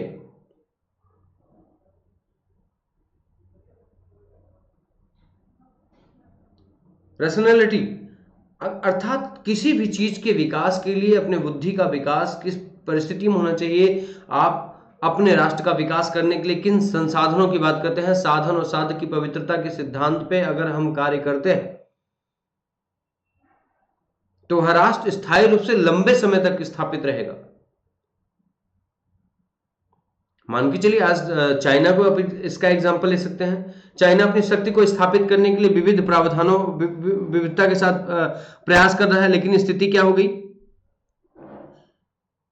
उसकी अति महत्वाकांक्षा एक्सट्रीमिस्ट होना उसके लिए घातक सिद्ध हो गया। पाकिस्तान की स्थिति आप देख लीजिए, या खाड़ी देशों की स्थिति आप देख लीजिए, फ्रांस या रशिया की स्थिति आप देख लीजिए। आज संपूर्ण जो विकसित राष्ट्र हैं कहीं ना कहीं वह अशांत हैं।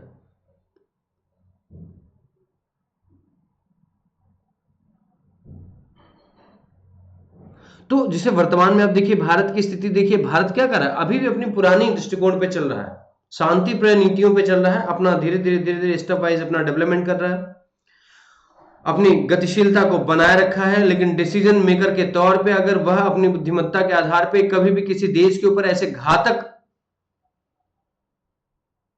हथियारों का प्रयोग, विचारधारा का प्रयोग, बाजार व्यवस्था का प्रयोग नहीं कर रहा है जिससे उसकी वैश्विक छवि धूमिल हो। लेकिन आज आप देखेंगे जितने भी विकसित देश हैं, आप उन पे यह विशेष आरोप लगता है कि वह अपनी शक्ति को स्थापित करने के लिए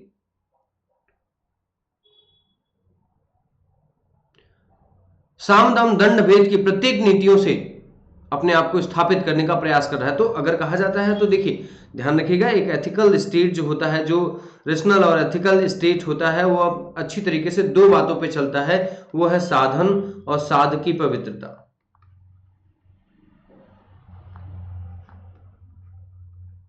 आप जो प्राप्त करना चाहते हैं उस प्राप्त करने का जो साधन है वो भी उसी भांति पूर्णतः पवित्र होना चाहिए। अगर यह साधन अपवित्र होगा तो आपका विकास अस्थिर हो जाएगा। आप देख लीजिए जैसे पाकिस्तान के साथ में जितने भी वैदेशिक राज्य हैं, जितने भी विदेशी राज्य हैं, उन राज्यों का जो कहा जाए कि संपर्क है वर्तमान समय में, वो उसकी स्थिति क्या है? यहां कहानी बस चोर चोर मौसेरे भाई की स्थिति है। अब चीन पाकिस्तान का साथ दे रहा है क्योंकि वह भारत के विरोधी हैं, दोनों भारत के विरोधी हैं। लेकिन क्या पाकिस्तान के साथ America, Russia, Germany, Japan, Canada, Australia या जितने भी बौद्धिक राष्ट्र हैं, क्या वो जुड़ने की कोशिश कर रहे हैं? जी बिल्कुल नहीं। तो अंतरराष्ट्रीय संबंधों में आप देख रहे हैं कि शक्ति की इच्छा रखने वाला प्रत्येक राज्य वह कहीं ना कहीं अपने डिसीजन या अतिशीघ्रता या अति सक्रियता या अति महत्वाकांक्षा के माध्यम से वह कहीं ना कहीं कमजोर होता जा रहा है। तो अगर हम नैतिकता के माध्यम से धीरे धीरे स्टेप वाइज डेवलपमेंट करते हैं तो वह स्थायी भी होता है और प्रामाणिक भी होता है और आदर्श भी स्थापित करता है। तो स्थायी, प्रामाणिक और आदर्श स्थापित करने हेतु यदि कोई राष्ट्र या कोई व्यक्ति शक्ति की इच्छा विद्यमान रखता है अपने बुद्धि या विवेक में, तो उसे कहीं न कहीं नैतिकता का सहारा लेना पड़ता है। एथिकल्स वैल्यू एथिकल ड्यूटीज के समान है। जो नैतिक मूल्य है वह आपका नैतिक कर्तव्य है। वह सिर्फ आइडियोलॉजी नहीं है, एक विचारधारा नहीं है। आप उसे पूर्णतः स्वीकार करते हैं तब जाकर के अपनी राष्ट्र की गरिमा को सुरक्षित रख पाते हैं, स्थायित्व दे पाते हैं। तो बहुत ही व्यवस्थित तरीके से अगर देखा जाए तो इन प्रश्नों को आप बेहतर तरीके से आप लिख सकते हैं, समझा सकते हैं और आप इन्हें मेंशन कर सकते हैं अपने क्वेश्चंस में। दोस्तों, विधि और नियम के बीच विभेद कीजिए। सूत्रीकरण में नीति शास्त्र की भूमिका का विवेचन आपको करना है। तो आप चलिए हम लोग इस प्रश्न को देखते हैं कि क्या है, जिसे हम मानते हैं कि व्हाट इज द एक्ट और लॉ, मतलब जो कानून है उसे हम क्या कहेंगे और रूल्स में क्या अंतर है। तो अंग्रेजी को अधिनियम को अंग्रेजी में एक्ट के रूप में जाना जाता है या लॉ के रूप में जाना जाता है। इसे विधायिका द्वारा लागू किया जाता है। ये पूरे देश के लिए होता है, जो केंद्र विधायिका लागू करती है। यदि एक्ट किसी राज्य के लिए होता है तो इसे राज्य विधायिका लागू करती है, अर्थात इसे बनाने के लिए संसद की भूमिका की आवश्यकता होती है। एक शब्दों में अगर हम कहें तो एक्ट को डिफाइन करने के लिए आपकी पार्लियामेंट्री डिस्कशन होता है, देन आफ्टर डिसाइड होता है कि किसी राज्य के लिए कौन सा कानून बेहतर होगा और किस कानून के आधार पर। जैसे मान लीजिए किसान बिल, यह कानून है, लेकिन प्रत्येक राज्यों में किसानों का डेवलपमेंट करने के लिए जिले स्तर पे अलग अलग नियम बनाए गए हैं, क्योंकि वो उनकी सुविधाओं के अनुसार प्रत्येक राज्य के लिए कोई एक कानून बना दिया जाता है, लेकिन उस राज्य में उस कानून को लागू कराने के लिए नियमों की अलग अलग गतिविधियां होती हैं। तो कहा जाए तो नियम जो है वह कानून का एक छोटा सा स्वरूप होता है।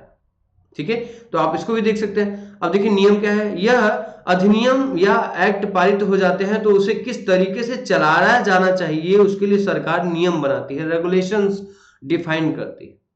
तो रूल्स एंड रेगुलेशंस जब डिफाइंड होते हैं तो वो जो वर्क करते हैं उनका जो रिजल्ट आता है, आउटपुट जो आता है, वो आउटपुट का किसके थ्रू होता है, वो किसका एम होता है, वो लॉ का एम होता है, वो कानून का उद्देश्य होता है। कानून का उद्देश्य होता है कि नियमों के माध्यम से उस कार्य की पूर्ति करना।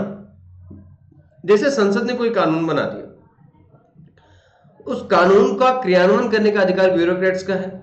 तो ब्यूरोक्रेट्स जो होती है वो अपने, जैसे उसने कहा, मान लीजिए कोई कानून बनता है, ट्रैफिक रूल्स एक्ट बन जाता है, कुछ भी इस तरीके से अगर एक्ट बन जाता है, तो अब वो एक्ट बन के आ गया। अब सरकार जिले वाइज उसको जिलाधिकारियों को सौंप देती है कि भाई अब फलाने फलाने एक्ट बना है और अब आपको इस तरीके से इसको प्रोसीड करना है। अब प्रत्येक जिलाधिकारी अपनी अपनी क्षमता से उस नियम के तहत, मतलब हम कहें उस कानून के तहत, उसके सबऑर्डिनेट नियम बना सकता है। क्लियर है? ठीक है, तो नियम जो होते हैं वह कानून के अंतर्गत आते हैं और वह कानून के लक्ष्य को पूरा करने का एक माध्यम होता है, न कि कानून के बीच कॉन्ट्रडिक्शन पैदा करने का कोई जरिया। तो हम कहेंगे तो उसके अंदर कॉन्ट्रडिक्शन नहीं होता है।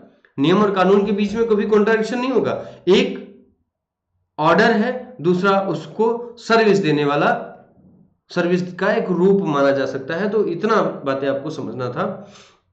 तो जो लॉ है वह पार्लियामेंट के द्वारा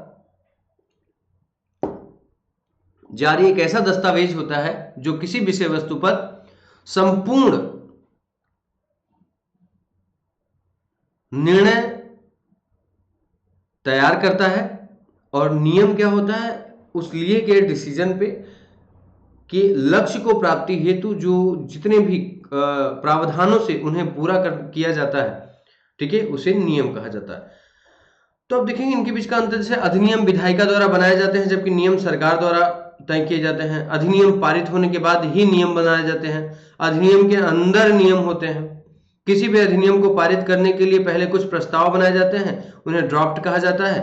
ठीक है, इसके बाद ड्राफ्ट विधायिका के सामने रखा जाता है, फिर बिल कहा जाता है। जब बिल स्वीकार हो जाता है तो पारित किया जाता है, तो अधिनियम कहा जाता है। और जब अधिनियम बन जाता है तो उसे चलाने के लिए कुछ सरकार कुछ नियम बनाती है। तो ये पूरा आप लिख सकते हैं।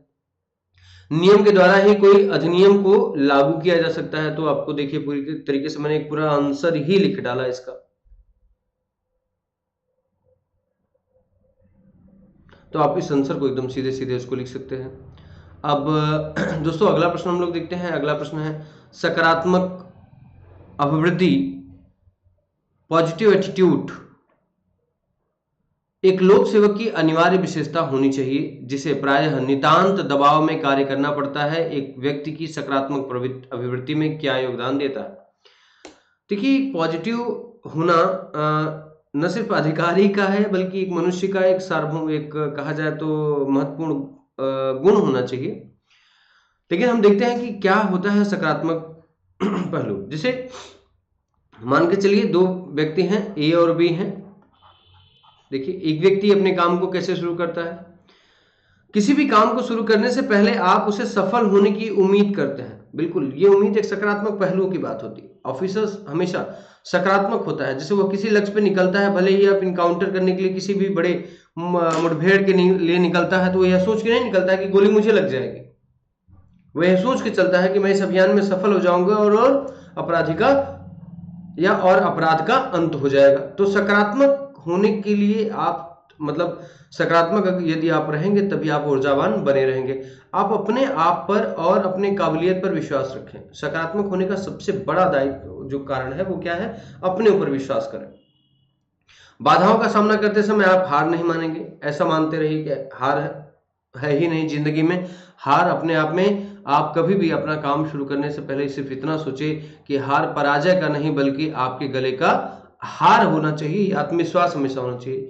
मैं कोई काम करूंगा उसमें सफल होऊंगा, यह सोच करके आप काम शुरू करिए। देखिए, आपकी ऊर्जा बहुत ही सकारात्मक बनी रहती है और आपका सफल होना सुनिश्चित होने लगता है।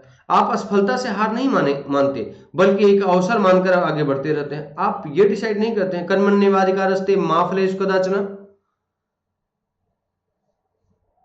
आप फल की प्राप्ति की अभिलाषा लेकर के आप कर्म नहीं करते, बल्कि कर्म करते रहते हैं। फल उसका एक परिणाम है जो आपको प्राप्त होता रहता है। तो ये अपने आप में कहीं ना कहीं एक ऊर्जात्मक प्रवृत्ति आपको देता है। आप गलतियों से सीखते हैं और उसे दोहराते नहीं। जैसे माइकल फेलिप्स कहता है, I am doing many mistake in my life, but I am not doing any mistake again and again in my life, then I am superstar in the world. तो मनुष्य गलतियां करता है, लेकिन आप गलतियों को दोहराते नहीं है। मनुष्य की या एक बौद्धिक व्यक्ति की सबसे बड़ी विशेषता होती है। आप खुद को या दूसरों को किसी काम के लिए प्रेरित करते हैं। मतलब आप एक प्रेरणा होते हैं, एक आदर्श होते हैं दूसरों के लिए। जब आप बेहतर कार्य करते हैं, सकारात्मक कार्य करते हैं, ऐसा काम करते हैं जिससे सामाजिक बदलाव या सामाजिक दृष्टिकोण में एक बड़े बदलाव की अभिलाषा की जाती है, तो ऐसी स्थिति में फिर क्या हो जाता है कि आप एक सकारात्मक व्यक्ति के रूप में जाने जाते हैं। आप अपना और दूसरों का सम्मान करते हैं। आप हमेशा एक दूसरे के सामने रिस्पेक्ट करते हैं। अपने पद पोस्ट अपनी प्रतिष्ठा को लेकर के आप में निगेटिव ईगोज नहीं होते हैं। तो ये बहुत महत्वपूर्ण है आप सभी के डेवलपमेंट के लिए। किसी के भी नकारात्मक बोलने पर आप हतोत्साहित नहीं होते हैं। जैसे कभी कभी आपको होता है कि कोई व्यक्ति आपको बहुत नकारात्मक बोल देता है, आपको बहुत उलझाने की कोशिश करता है। जैसे आप मान लीजिए आप ऑफिसर हैं, एक नेता आता है या गांव के लोग आते हैं या कुछ समृद्ध लोग आते हैं या दबंग लोग आते हैं, आप पे दबाव डालते हैं, आपको उकसाते हैं। तो अगर ऐसी स्थिति में मान लीजिए आपको उकसाते हैं, आप एक आईपीएस अधिकारी हैं, आपने बंदूक निकाली, गोली चला दी, उसका परिणाम आप डीएम हैं, आपने किसी लाठीचार्ज का ऑर्डर दे दिया या किसी ऐसे निर्णय को ले लिया जिसका परिणाम, ठीक है। तो कहीं ना कहीं आप अपने आप को बैलेंस करके चलते हैं, संतुलित करके चलते हैं। सकारात्मक व्यक्ति की सबसे महत्वपूर्ण विशेषता होती है। समस्याओं के बजाय आप उसके समाधान पे फोकस होते हैं। कोई समस्या आ जाती है तो ऐसा नहीं, अरे अब क्या करना है, ओ माय गॉड अब कैसे हो पाएगा, अब तो बहुत विषम परिस्थिति आ गई, हम कैसे इसका सामना करेंगे, इसका क्या परिणाम निकलेगा, अब तो बहुत संघर्ष की स्थिति है, कैसे इससे लड़ा जाएगा, क्या होगा इसका परिणाम। तो कहीं ये सब चीजें न सोच करके आप सीधा अपना प्रयास शुरू कर देते हैं। तत्कालीन निर्णय लेने की क्षमता जो होती है, डिसीजन मेकर को ही डीएम कहा जाता है। जिसके अंदर डिसीजन मेकर की क्षमता होती है वह डीएम बनने में उसे बहुत कम मेहनत की आवश्यकता होती है। आप पेपर पढ़ के देख रहे होंगे। आप खुले विचारों के होते हैं। खुले विचारों का होने का मतलब है आप संकीर्णता आपके अंदर नहीं होती। जाति, धर्म, लिंग, भेदभाव कहीं इन सब चीज़ों का आपके अंदर सामाजिक दबाव या सामाजिक जो मान्यताएँ हैं, जो रूढ़िवादी मान्यताएँ हैं, जो स्टीरियोटाइप ट्रेडिशंस हैं, रिचुअल्स हैं, आप उसको फ़ोकस नहीं करते बल्कि आप अपने दायित्व, अपने कर्म, अपने कर्तव्य, अपनी ड्यूटी को फ़ोकस करते हैं कि उसमें आपके लिए सभी व्यक्ति जो होते हैं समान होते हैं। ठीक है? आदमी कहता है कि कानून के हाथ लंबे होते हैं, वह अपने परिवार के गिरेबान से लेकर के दुनिया के सबसे शक्तिशाली व्यक्ति के गिरेबान तक पहुंच सकता है, तो आप उसके संचालक होते हैं। आप अवसरों को तलाशने का साहस करते हैं। आप कहीं न कहीं जब भी कभी कोई कार्य करते हैं तो ऐसा नहीं होता है कि आप स्थिर हैं, आप संकीर्ण मानसिकता के हैं। जब भी कभी आपको अपॉर्च्युनिटीज़ मिलती हैं तो आप उस अपॉर्च्युनिटी को बेहतर बनाने का आप मुहिम करते हैं, लक्ष्य रखते हैं। ये ऐसे सकारात्मक व्यक्ति का विशेष गुण होता है। आप हर चीज़ में बुराई की जगह अच्छाई ढूँढने की कोशिश करते हैं। जैसे मान लीजिए कोई भी व्यक्ति है, आपके प्रति बुरा बोलता है, समाज के लिए बुरा होता है, तो एक छोटी-सी कहानी यही है कि जैसे एक साधु है और उसके सामने एक मंत्री जी जाते हैं और मंत्री जी उसको कहते हैं कि मैं कैबिनेट मंत्री हूँ और मेरे पास इतनी भीड़ नहीं लगती। साधु, तुम्हारे पास किस बात की भीड़ लगती है? तुम ढोंगी हो, अपराधी हो और चरित्रहीन हो। बहुत सारे आरोप साधु के ऊपर लगाते हैं। तो साधु उन्हें जवाब में कहते हैं कि नहीं, आप बहुत नेक व्यक्ति हैं, बहुत अच्छे व्यक्ति हैं, आप बहुत ही सम्मानित व्यक्ति हैं। तो वह व्यक्ति इरिटेट हो जाता है और कहता है कि मैं इसे गाली दे रहा हूँ और मैं इसका अपमान कर रहा हूँ और यह व्यक्ति मेरा सम्मान कर रहा है। ये मुझसे डरता है। ठीक है? तो जब उसके पिताजी के सामने आता है मंत्री और कहता है कि आज मैंने साधु को बहुत अपमानित किया और फिर भी उसका डर था, कई लोग बैठे हुए थे, उसने कोई अपमान मेरा नहीं किया बल्कि मुझे अच्छा कहता रहा। उसके पिताजी ने एक उत्तर दिया कि बेटा देखो, जो वो बोल रहे थे वो हैं और जो तुम बोल रहे थे वो तुम हो। तो जनता कहाँ है? तो इसका मतलब यह है कि लाख बुराइयां होने के बाद आपकी मानसिकता में यदि बुराई नहीं होती है तो आप एक संत स्वभाव से सेवा कार्य करते हैं। यदि आप भ्रमित हो जाते हैं तो आपकी पारदर्शिता, ट्रांसपेरेंसी में इम्पैक्ट आता है, आपकी अकाउंटेबिलिटी में इम्पैक्ट पड़ता है, आपकी रिस्पॉन्सिबिलिटी जो है वो आप अच्छी तरीके से नहीं पूरा कर पाते, आपके एप्टीट्यूड में चेंजेज आ जाते हैं, तो कहीं ना कहीं आपके एथिकल वैल्यूज प्रभावित हो जाते हैं। तो सकारात्मक होने का एक बड़ा लक्षण है, व्यक्ति के विकास से जुड़ा होता है, समाज के विकास से जुड़ा होता है, सांस्कृतिक मूल्यों से जुड़ा होता है। तो अगर कहा जाए तो किसी व्यक्ति का सकारात्मक होना राष्ट्र के विकास से जुड़ा होता है, तो एक ऑफिसर का सकारात्मक होना बहुत जरूरी है। सकारात्मक सोच वाले व्यक्ति कुछ अलग नहीं बल्कि हर चीज को अलग ढंग से करते हैं। मेरे कहने का सेंस इतना ही था। तो आप ध्यान रखिएगा, सकारात्मक पॉजिटिव सोच वाले व्यक्ति कुछ अलग नहीं बल्कि हर चीज को अलग ढंग से करते हैं। तो अगर आप ऐसा सोचते हैं तो आप सकारात्मक हैं। सकारात्मक मनोवृत्ति का विकास कैसे होता है? अगर आपका मन कहता है कि आप सकारात्मक मनोवृत्ति नहीं पैदा कर सकते तो अपने मन की बिल्कुल न सुने। सकारात्मक मनोवृत्ति विकसित किया जा सकता है, हो सकता है थोड़ा समय लगे, लेकिन थोड़ी दृढ़ता के साथ आप इसको कर सकते हैं। तो प्रश्न का दूसरा खंड यहां से शुरू होता है। जब भी कभी कोई विपत्ति आए, चिंता नहीं चिंतन कीजिए। देखिए ये वर्ड आपको समझिए, चिंता नहीं चिंतन कीजिए, ये विपत्ति का समाधान निकल जाता है। चिंता नहीं चिंतन।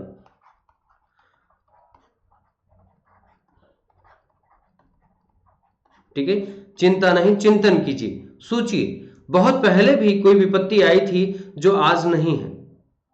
मान लीजिए कोरोना काल आया, कोरोना काल में फ्रस्ट्रेशन आ जाए, आप अपने निर्णय लेना बंद कर दें, आप एकदम बिल्कुल निराश हो जाएं, तो उससे क्या परिणाम निकलने वाला है? क्या उसका कोई हल निकलने वाला था? तत्कालीन हल निकलने वाला था? तत्कालीन हल आप खुद निकालने वाले थे।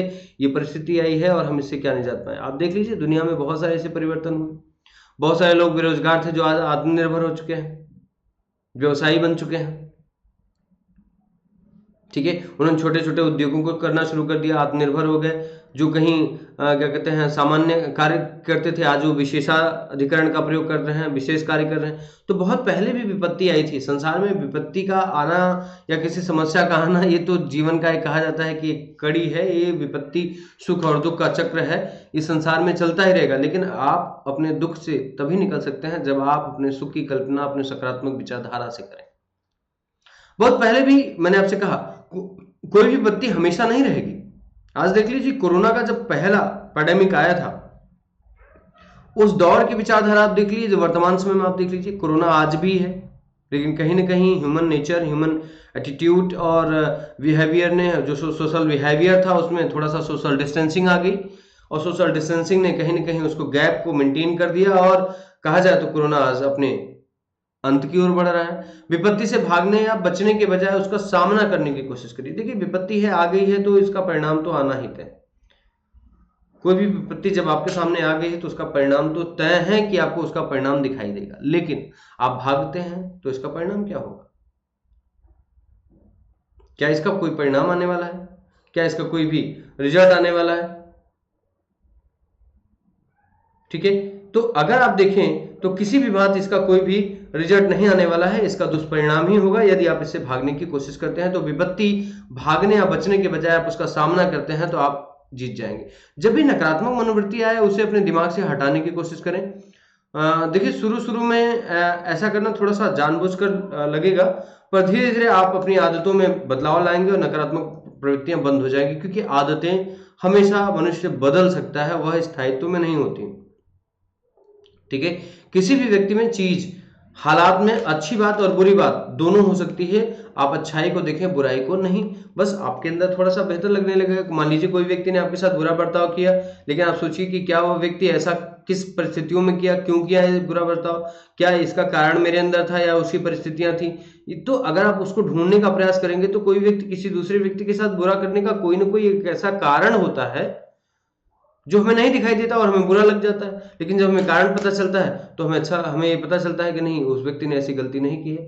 और दूसरी बात, आप आशावादी बने, होपफुल रहें। किसी भी चीज को आप बेहतर तरीके से करेंगे तो वो सही ही होगा। अगर आप शॉर्टकट करते हैं, आप डेडिकेशन नहीं होता है आपके अंदर, आप उस काम को पूरी तरीके से समर्पित नहीं है, तो आप इतना अच्छी तरीके से जान लीजिएगा कि उसका परिणाम भी उसी भांति आता है, उसका परिणाम भी वैसे ही रहता है जैसे आप उसका कार्य करते हैं। तो देखिए, खुश होने का बहाना ढूंढें और लोगों को खुश करने का भी बहाना ढूंढें। छोटी छोटी बातों में आप खुशियां ढूंढने की कोशिश करेंगे तो आपके अंदर सकारात्मक मनोवृत्ति का विकास होगा और वह आपके लिए ऊर्जा का कार्य करेगी। अपने आप पर विश्वास रखें, भगवान पर विश्वास करें। यकीन करें कि जब आप खुद पर विश्वास करते हैं तो भगवान भी आप पर विश्वास करता है। दशरथ माझी का कहना यही था कि कुछ काम भगवान हम पे छोड़ देता है।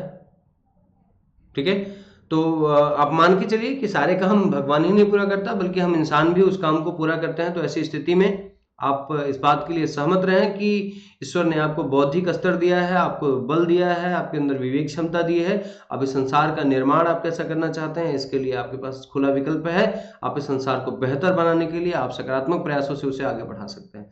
प्रेरक किताबें पढ़ें, लेख लिखें और सकारात्मक लोगों के साथ रहें। तो ये बहुत बड़ा गुण है। जब आप अच्छी अच्छी किताबें पढ़ते हैं, अच्छे अच्छे लेख पढ़ते हैं और एक अच्छा ग्रुप बना के रहते हैं जो लोग पॉजिटिव माइंडसेट के हैं, तो आपका डेवलपमेंट भी उसी ऊर्जा के अनुसार हो जाता है। रात को सोने से पहले सुबह उठते समय केवल अच्छी बातें सोचें। किसी महान व्यक्ति का कोट्स, सकारात्मक बातें याद रखें और सोचें। इससे अपने सकारात्मकता को आप बढ़ा सकते हैं, विकास कर सकते हैं। दोस्तों, 5वां क्वेश्चन है, भारत में लैंगिक समानता के लिए कौन से मुख्य कारक उत्तरदायी हैं? इस संदर्भ में सावित्री फूले के योगदान को आप लिखिए। देखिए, सावित्री फूले, स्पेशली अगर हम कहें, थोड़ा उनसे समझ लेते हैं कि ये क्या है। देखिए, लैंगिक असमानता से तात्पर्य देखें, सावित्री फूले पे एक छोटा सा पॉइंट्स आपको बताऊंगा, आप पूरा कंक्लूजन निकल जाएगा। सावित्री, देखिए, लैंगिक असमानता का तात्पर्य होता है लैंगिक आधार पर महिलाओं के साथ भेदभाव से है। परंपरागत रूप से समाज में महिलाओं को कमजोर वर्ग के रूप में देखा जाता है। ठीक है, महिलाओं को कमजोर वर्ग के रूप में देखा जाता है। वे घर और समाज दोनों जगह शोषण, अपमान और भेदभाव से पीड़ित होती हैं। महिलाओं के खिलाफ भेदभाव दुनिया में हर जगह प्रचलित है। ठीक है, वैश्विक लैंगिक अंतराल रिपोर्ट 2020 के अनुसार भारत में 153 देशों में 112वां स्थान है भारत का। इससे साफ तौर से अंदाजा लगाया जा सकता है कि हमारे देश में लैंगिक भेदभाव की जड़ें काफी मजबूत और गहरी हैं। दोस्तों, अगर प्रश्न का उत्तर आप इसी फॉर्म में लिख देंगे तो आप समझ सकते हैं कितना आप बेहतरीन मार्क्स आप पा सकते हैं। ठीक है, तो आप देखिए, अब आगे देखते हैं। अब जो चिंताजनक आंकड़े हैं, जैसे कि मैंने आपसे बताया कि वैश्विक लैंगिक अंतराल रिपोर्ट 2020 के अनुसार महिला स्वास्थ्य एवं उत्तरजीविता तथा आर्थिक भागीदारी के मामले में भारत सूची में निम्न स्थान पर प्राप्त करने वाले 5 देशों में सम्मिलित है। निम्न स्थान, स्वास्थ्य एवं उत्तरजीविता में भारत 150वें स्थान पर है। भारत के मुकाबले हमारे पड़ोसी देशों की स्थिति देखा जाए तो बांग्लादेश 50वें पे है, नेपाल 101 पे है, श्रीलंका 102 पे है, इंडोनेशिया 85 और चीन 106 पे है, जबकि यमन 152 और इराक 100 यमन 153, 152 इराक और पाकिस्तान 151 पे है। सबसे खराब प्रदर्शन करने की सूची में भारत भी 150 पे है। आंकड़ों से बात करिए, अगर ऐसे प्रश्न आए हैं तो उसे एथिकल पॉइंट ऑफ व्यू से नहीं बल्कि आंकड़ों से बात करिए, बेहतर मार्क्स आप पाएंगे। राजनीतिक सशक्तिकरण भागीदारी में अन्य बिंदुओं की अपेक्षा भारत का प्रदर्शन 18वां है, बेहतर रहा है। मतलब आज अगर देखा जाए तो वुमन एम्पावरमेंट अगर हम देखें तो चाहे वह पॉलिटिकल कंडीशन में देखें या बिजनेस ट्रेड में देखें तो इसमें महिलाओं की भागीदारी बढ़ी है, लेकिन भारत की आबादी के अनुसार जो महिलाओं की भागीदारी है इन क्षेत्रों में बहुत कम है। लेकिन भारतीय राजनीति में आज भी महिलाओं की सक्रिय भागीदारी बहुत कम है। आंकड़ों के अनुसार केवल 14% महिलाएं हैं संसद पहुंच पाती हैं, विश्व में 122वें स्थान पे है। आप देख सकते हैं जहां देश का कानून बनाया जाता है उस कानून बनाने वाली संसद में महिलाओं की जो भूमिका है वो मात्र 14% है। तो अगर इनकी भूमिकाएं मात्र 14% है तो कानून भी उतने कमजोर बनने की संभावना होती है, क्योंकि इनका पक्ष लेने वाले वर्ग की कमी है। तो आप देखिए रिपोर्ट के अनुसार भारत के इस बेहतर प्रदर्शन का कारण यह है कि भारतीय राजनीति में पिछले 50 वर्ष में 20 वर्षों में अनेक महिलाएं, जैसे आप मान के चले इंदिरा है, मायावती है, ममता बनर्जी, जयललिता जैसी महिलाओं ने राजनीतिक एजेंडे पे अपने आप को खरा उतारा है। लेकिन क्या इतनी कम महिलाओं से भारत की महिला सशक्तिकरण का मूल्यांकन किया जा सकता है? इम्पॉसिबल। महिलाओं के लिए वैश्विक अवसरों की उपलब्धता के मामले में भारत का 112वां स्थान है। तो लगातार आप देख रहे हैं कि भारत में लगभग 100 के आंकड़े के नीचे है। अगर हम बात करें दूसरा खंड जो है प्रश्न का है वो कि असमानता के कारण क्या है, तो आप देखें सामाजिक आर्थिक राजनीतिक प्रगति के बावजूद वर्तमान भारतीय समाज में प्रतिसत्तात्मक मानसिकता जटिल रूप से व्याप्त है। इसके कारण महिलाओं को आज भी एक जिम्मेदारी समझा जाता है, एक रिस्पॉन्सिबिलिटी समझा जाता है, उन्हें उनके अकॉर्डिंग रिस्पेक्ट नहीं दिया जाता है। आज भी बेटी को बोझ के अनुसार जाना जाता है, भले ही बेटी बचाओ बेटी पढ़ाओ का नारा दिया गया हो, लेकिन अभी भी भारतीय मानसिकता, भारतीय पुरुष सांस्कृतिक मानसिकता में पुरुष प्रधान मानसिकता आज भी व्याप्त है। महिलाओं को सामाजिक और पारिवारिक रूढ़ियों के साथ विकास के कम अवसर मिलते हैं, व्यक्तियों का पूर्ण विकास नहीं हो पाता है। सबरीमाला और 3 तलाक जैसे मुद्दों पर सामाजिक मतभेद प्रतिसत्तात्मक मानसिकता को प्रतिबिंबित करते हैं। आज भी भारत में व्यवहारिक स्तर पर, वैधानिक स्तर पर सर्वोच्च न्यायालय के आदेशानुसार महिला संपत्ति पर महिलाओं का समान अधिकार है। पर पारिवारिक स्तर पर देखा जाए तो महिलाएं आज भी संपत्ति के अधिकार से विमुख होती हैं। पिता की संपत्ति में पुत्री का अधिकार न के बराबर माना जा रहा है आज भी भारतीय समाज की परंपराओं में। राजनीतिक स्तर पर पंचायती राज व्यवस्था को छोड़कर के उच्च वैधानिक संस्थाओं में महिलाओं के लिए किसी भी प्रकार के आरक्षण की व्यवस्था नहीं। 1917-18 के नवीनतम आधिकारिक अवधियों में अगर देखा जाए श्रम बल सर्वेक्षण, पीरियोडिक लेबर फोर्स सर्वे के अंतर्गत देखा जाए तो भारतीय अर्थव्यवस्था में महिला श्रम शक्ति और कार्य सहभागिता की दर कम हुई है। ऐसी परिस्थिति में आर्थिक मानदंड से भी देखा जाए तो महिलाएं पुरुषों से कम आत्मनिर्भर रही हैं। तो महिलाओं के रोजगार की अंडर रिपोर्टिंग की जाती है। महिलाओं द्वारा परिवार के खेतों उद्योगों पर कार्य करने तथा घरों के भीतर किए गए अवैतनिक कार्यों को सकल घरेलू उत्पाद में नहीं जोड़ा जाता है। शैक्षिक कार्य जैसे मानकों महिलाओं की स्थिति पुरुषों की अपेक्षा कमजोर है। हालांकि लड़कियों के शैक्षिक नामांकन में पिछले 2 दशकों में वृद्धि देखी गई है, परंतु माध्यमिक शिक्षा तथा लैंगिक समानता की माध्यमिक शिक्षा, उच्च शिक्षा तथा व्यावसायिक शिक्षा में महिलाओं का नामांकन पुरुषों की तुलना में कम देखा गया। तो जहां निर्भर होने की बात है वहां उनकी कहा जाए परसेंटेज बहुत कम। तो दोस्तों अब अगला प्रश्न जो है आपका, अगला प्रश्न अगर हम देखें तो इंटरनेट का प्रयोग है।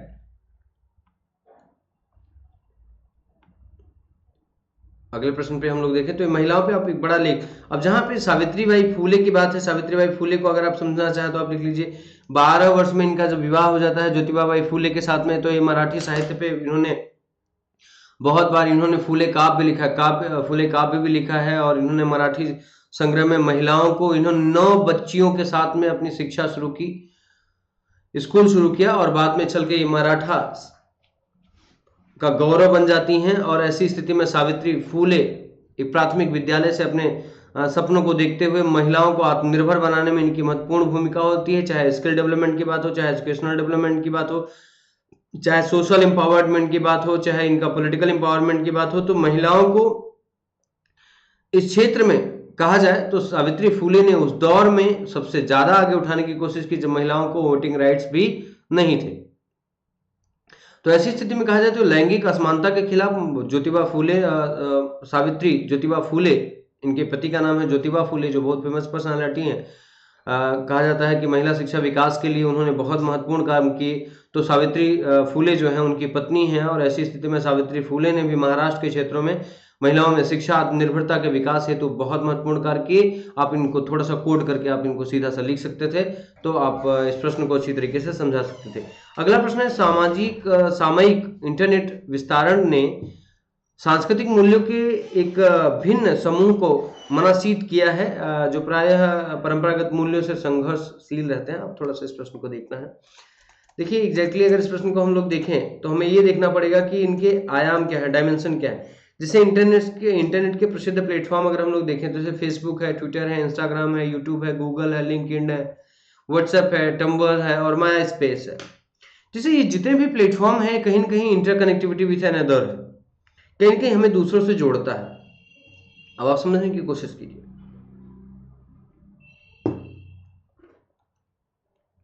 ये जितने भी माध्यम है कहीं ना कहीं हम अपने विचारों को दूसरों के सामने प्रस्तुत रखते हैं।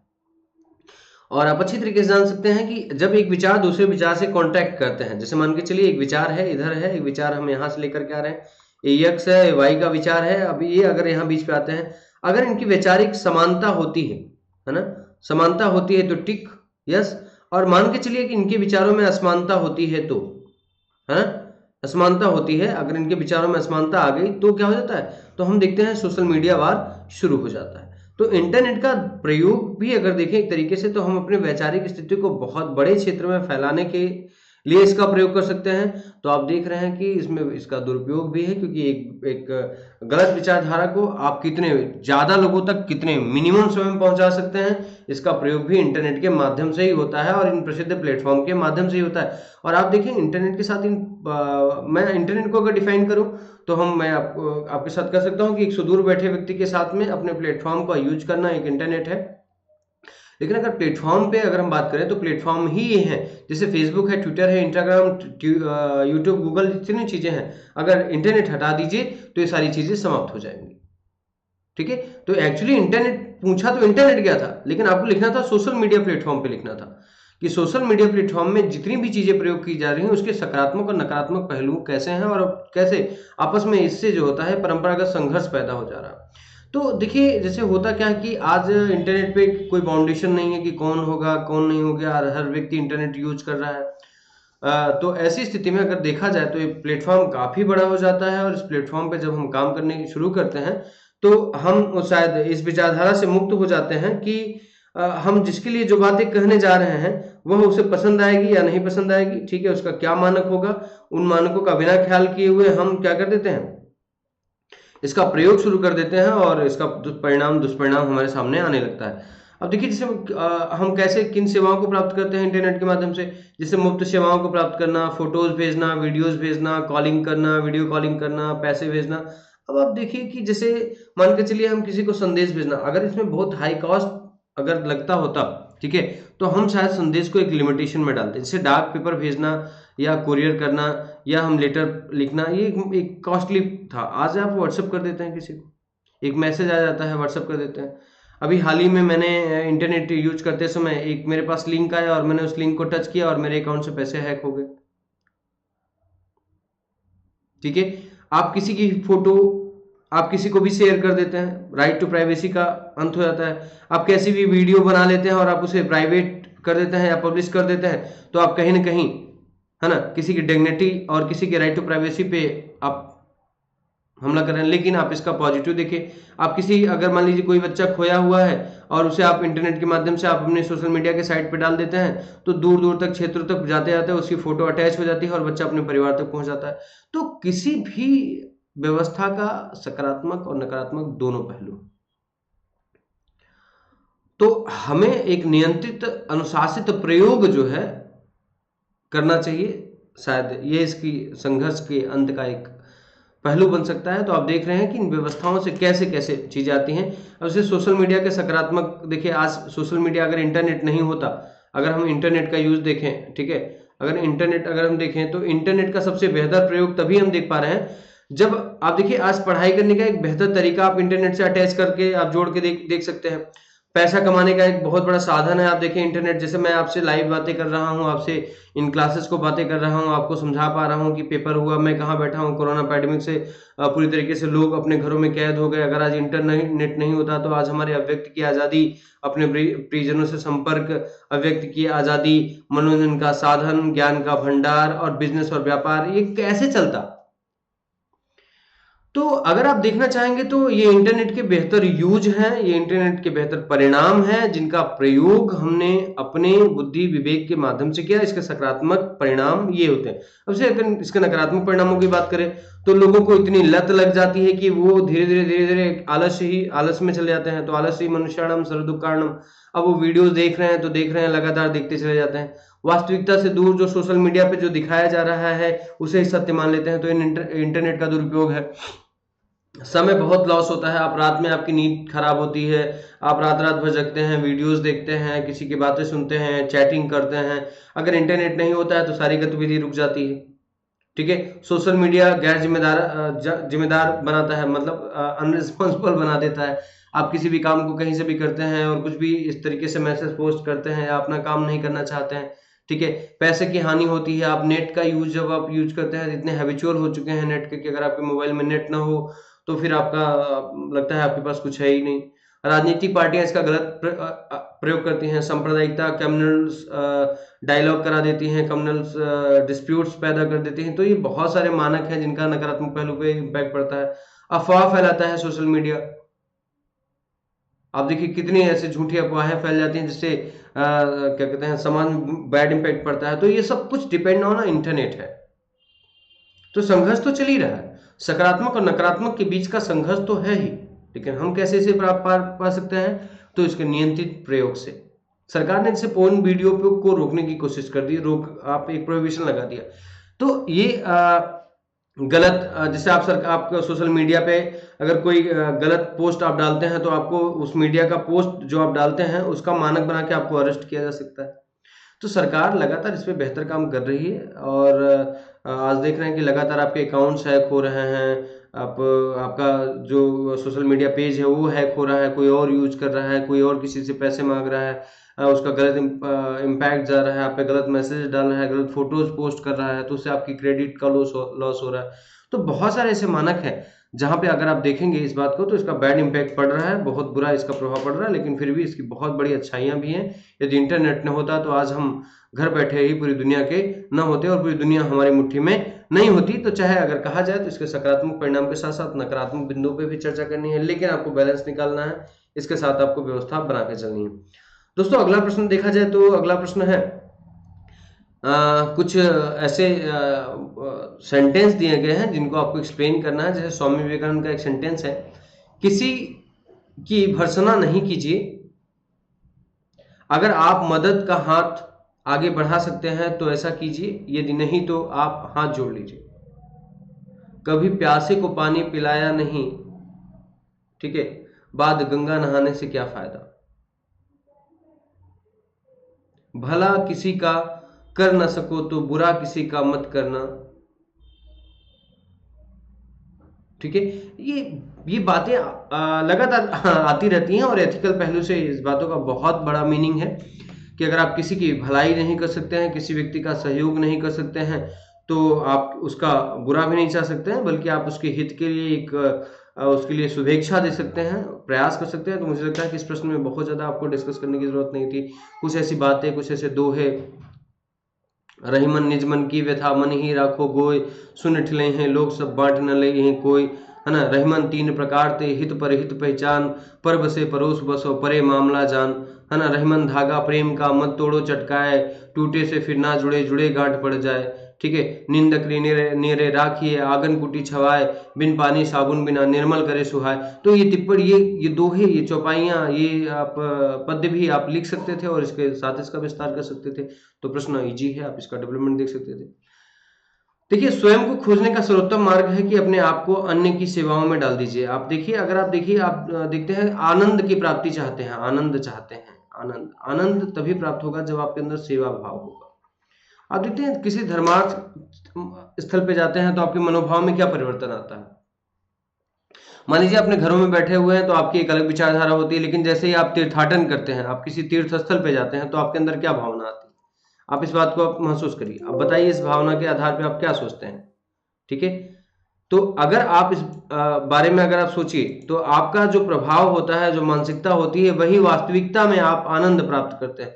तो वो तभी प्राप्त करते हैं ना जब आपके अंदर स्वयं में सेवा भाव होता है, जब आप खुद को खोजने का प्रयास करते हैं, आपको आनंद प्राप्त होता है, आप एकांत चाहते हैं, आप आध्यात्म चाहते हैं, आप सेवा भाव चाहते हैं, आप दूसरों की मदद करना चाहते हैं। ठीक है, ये सारे पहलुओं पे जब आप विचार करते हैं तो कहीं ना कहीं आप सेवा भाव से, ठीक है, परमार्थ से, ठीक है, पुण्य की ओर अग्रसित होते हैं। तो गांधी जी की इस टिप्पणी को आप दिखा सकते हैं कि गांधी जी ने किस तरीके से कहा जाता है कि स्वयं का प्रयोग उन्होंने लिखा, जो अपनी आत्मकथा लिखी है वो, उस पर उनका सीधा सीधा अर्थ यही था कि जो दूसरों में देखना चाहते हैं स्वयं में देखें। ठीक है, तो ये आप गांधी जी की टिप्पणी 150 वर्डों में लिखना है, गांधी पे 150 वर्ड लिखना है, और बहुत सारे एग्जाम्पल्स आप नोट करके लिख सकते हैं। बहुत ज़्यादा चर्चा इस प्रश्न पे भी जरूरत नहीं है। नैतिकता की एक व्यवस्था जो कि सापेक्ष भावनात्मक मूल्य पर आधारित है, केवल एक भ्रांति है, एक अत्यंत अशिष्ट अवधारणा जिसमें कुछ भी युक्ति संगत नहीं है और न ही सत्य है। नैतिकता की एक व्यवस्था जो सापेक्ष भावनात्मक मूल्यों पर आधारित है। अरिस्टोटल बहुत ही सुकरात अगर कहा जाए, सोक्रेटिस, तो बहुत ही महान विद्वान थे। अब अगर ये ऐसी बातें कर रहे हैं तो इसका क्या अर्थ होगा, कहने का सेंस समझिए। आप नैतिकता करते हैं, आप अच्छा काम करते हैं, एक व्यक्ति छत से खड़ा होकर के देखने का प्रयास करता है, ये तो ढोंग है। अगर आप स्थिर हैं तो ठीक है, वरना आप टकरा जाते हैं। तो यहां पे इस लाइन को पकड़ना था, सापेक्षतः भावनात्मक मूल्यों पर आधारित है। कोई भी कार्य किसी व्यक्ति, किसी संपूर्ण व्यक्ति के लिए, मतलब कोई भी कार्य किसी समाज में संपूर्ण व्यक्तियों के लिए उचित नहीं हो सकती है, कुछ व्यक्ति उसे अनुचित मानते हैं। जिसे कहा जाए, चोर के लिए पुलिस एक अव्यवस्था है, और समाज में जो शांति चाहते हैं उनके लिए एक व्यवस्था है। शासन प्रशासन प्रतिबंधन, ये जितनी चीजें हैं, यह नैतिकता को स्थापित करने के मूल्य हैं। तो कुछ समाज में कुछ ऐसे भी व्यक्ति होते हैं जो उन्हें अस्वीकार करते हैं, उन्हें तोड़ने का प्रयास करते हैं। ट्रैफिक रूल्स बनाए गए हैं, अपनी बाइक लेके जा रहे हैं, अपनी गाड़ी लेके जा रहे हैं, लेकिन आप चाहते हैं कि इस ट्रैफिक रूल को तोड़ दूं क्योंकि ये क्यों मेरे लिए एक बाधा बना है। ये सुरक्षा के भाव, ये जो आपकी विचारधारा है, ये सरकार के प्रति आपके नकारात्मक पहलुओं को दिखाती है। तो ये कहा जाता है कि यह जब भी नैतिकता की बात हम करते हैं तो आदमी कहता है यार बहुत नैतिकता की बातें ना किया करो। ठीक है, क्योंकि नैतिकता आदर्शात्मक है, आदर्श को कभी प्राप्त नहीं किया जा सकता। ठीक है, तो यह सापेक्ष भावनात्मक मूल्यों पर आधारित है। एकदम सही बात है ये। सुकरात बहुत सही कहते हैं कि जब भी आप कोई काम करते हैं तो इसीलिए कहा जाता है कि आप कर्म करें, कर्म के बाद फल की इच्छा ना करें। आप मतलब कहा जाता है कि नेकी कर दरिया में डाल वाली कहानी है कि आप कोई भी काम जो समाज में करते हैं, आप जैसे मान लीजिए किसी को 10 रुपया मदद करते हैं तो आप उससे अनुमान लगा लेते हैं कि भगवान अब मेरे खाते में लाखों रुपया डाल देगा। ये सब आपकी भावनाएं हैं। ठीक है, तो किसी की मदद किसी भावना से नहीं करनी चाहिए, बल्कि यह अपना कर्तव्य मान के करना चाहिए। क्योंकि जब आप किसी की मदद ये सोच के करते हैं कि मैं किसी के प्रति पुण्य कर रहा हूँ या इससे मेरा हित सिद्ध होगा, तो कहीं ना कहीं यह भ्रम हो जाता है, अपने आप में एक ऐसी धारणा हो जाती है जिसका कोई प्रमाण नहीं है आपके पास, कोई सत्यता आप बता नहीं सकते हैं। इसका एक अनुभव होता है जो कब होता है, किसके परिणाम स्वरूप होता है, आपको इसका कोई अर्थ नहीं पता होता है। लेकिन फिर भी अगर इस बात को देखा जाए तो नैतिकता एक व्यवस्था है जो कि सापेक्ष भावनात्मक मूल्यों पर आधारित है, केवल एक भ्रांति है। लेकिन अगर कहा जाए तो ये कथन है, अंततः आप समझा सकते हैं कि समाज को स्थापित करने के लिए, समाज को व्यवस्थित चलाने के लिए नैतिकता एक महान संवैधानिक अनुशासित तत्व है, जिसके माध्यम से समाज को व्यवस्थित बनाया जा सकता है, व्यक्ति को नीतिगत पहलुओं पर चलाया जा सकता है, जिससे राष्ट्र का विकास जुड़ा होता है। तो यह उनके गुस्से का एक मूल्य है, परिणाम रहा है, क्योंकि उनके इस दौर की जो कहानी थी, सुकरात के ऊपर जो इनके विचारधाराओं पे जो प्रश्न चिन्ह खड़े हुए थे, उनके द्वारा निकले शब्द हैं। तो आपको इनके सकारात्मक और नकारात्मक दोनों बिंदुओं को दिखाते हुए आलोचनात्मक व्याख्या करनी है, क्रिटिसाइज करना है, समझ गए ना आप, आलोचनात्मक व्याख्या करनी है इस शब्द की। चलिए देखते हैं दोस्तों, ठीक है। अब देखिए कुछ खंड आ गए हैं। जैसे कहा जाता है कि सेक्शन बी अगर हम लोग देखें तो केस स्टडी है, सेक्शन बी को हम लोग कैसे हैंडल करेंगे, केस स्टडी है, देखते हैं। राजेश कुमार एक वरिष्ठ लोक सेवक है, ठीक है। आप देखिए, जिनकी ईमानदारी, स्पष्टवादिता की प्रतिष्ठा आजकल वित्त मंत्रालय के बजट विभाग के प्रमुख है।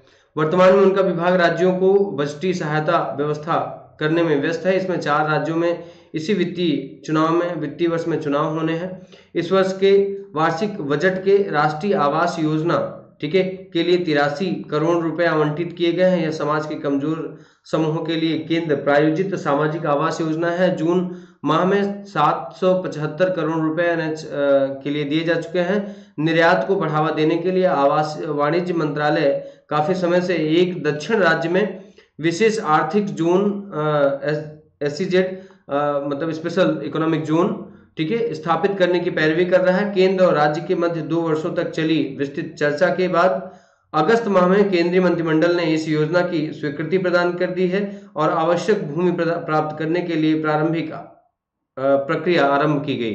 तो अगर देखा जाए तो ये जो पूरा विकल्प दिया गया है, इसमें देखिए जिस तरीके से केस स्टडी आपको दिया जाता है, पूछा गया है कि इस प्रसंग के लिए निम्नलिखित विवेचना कीजिए।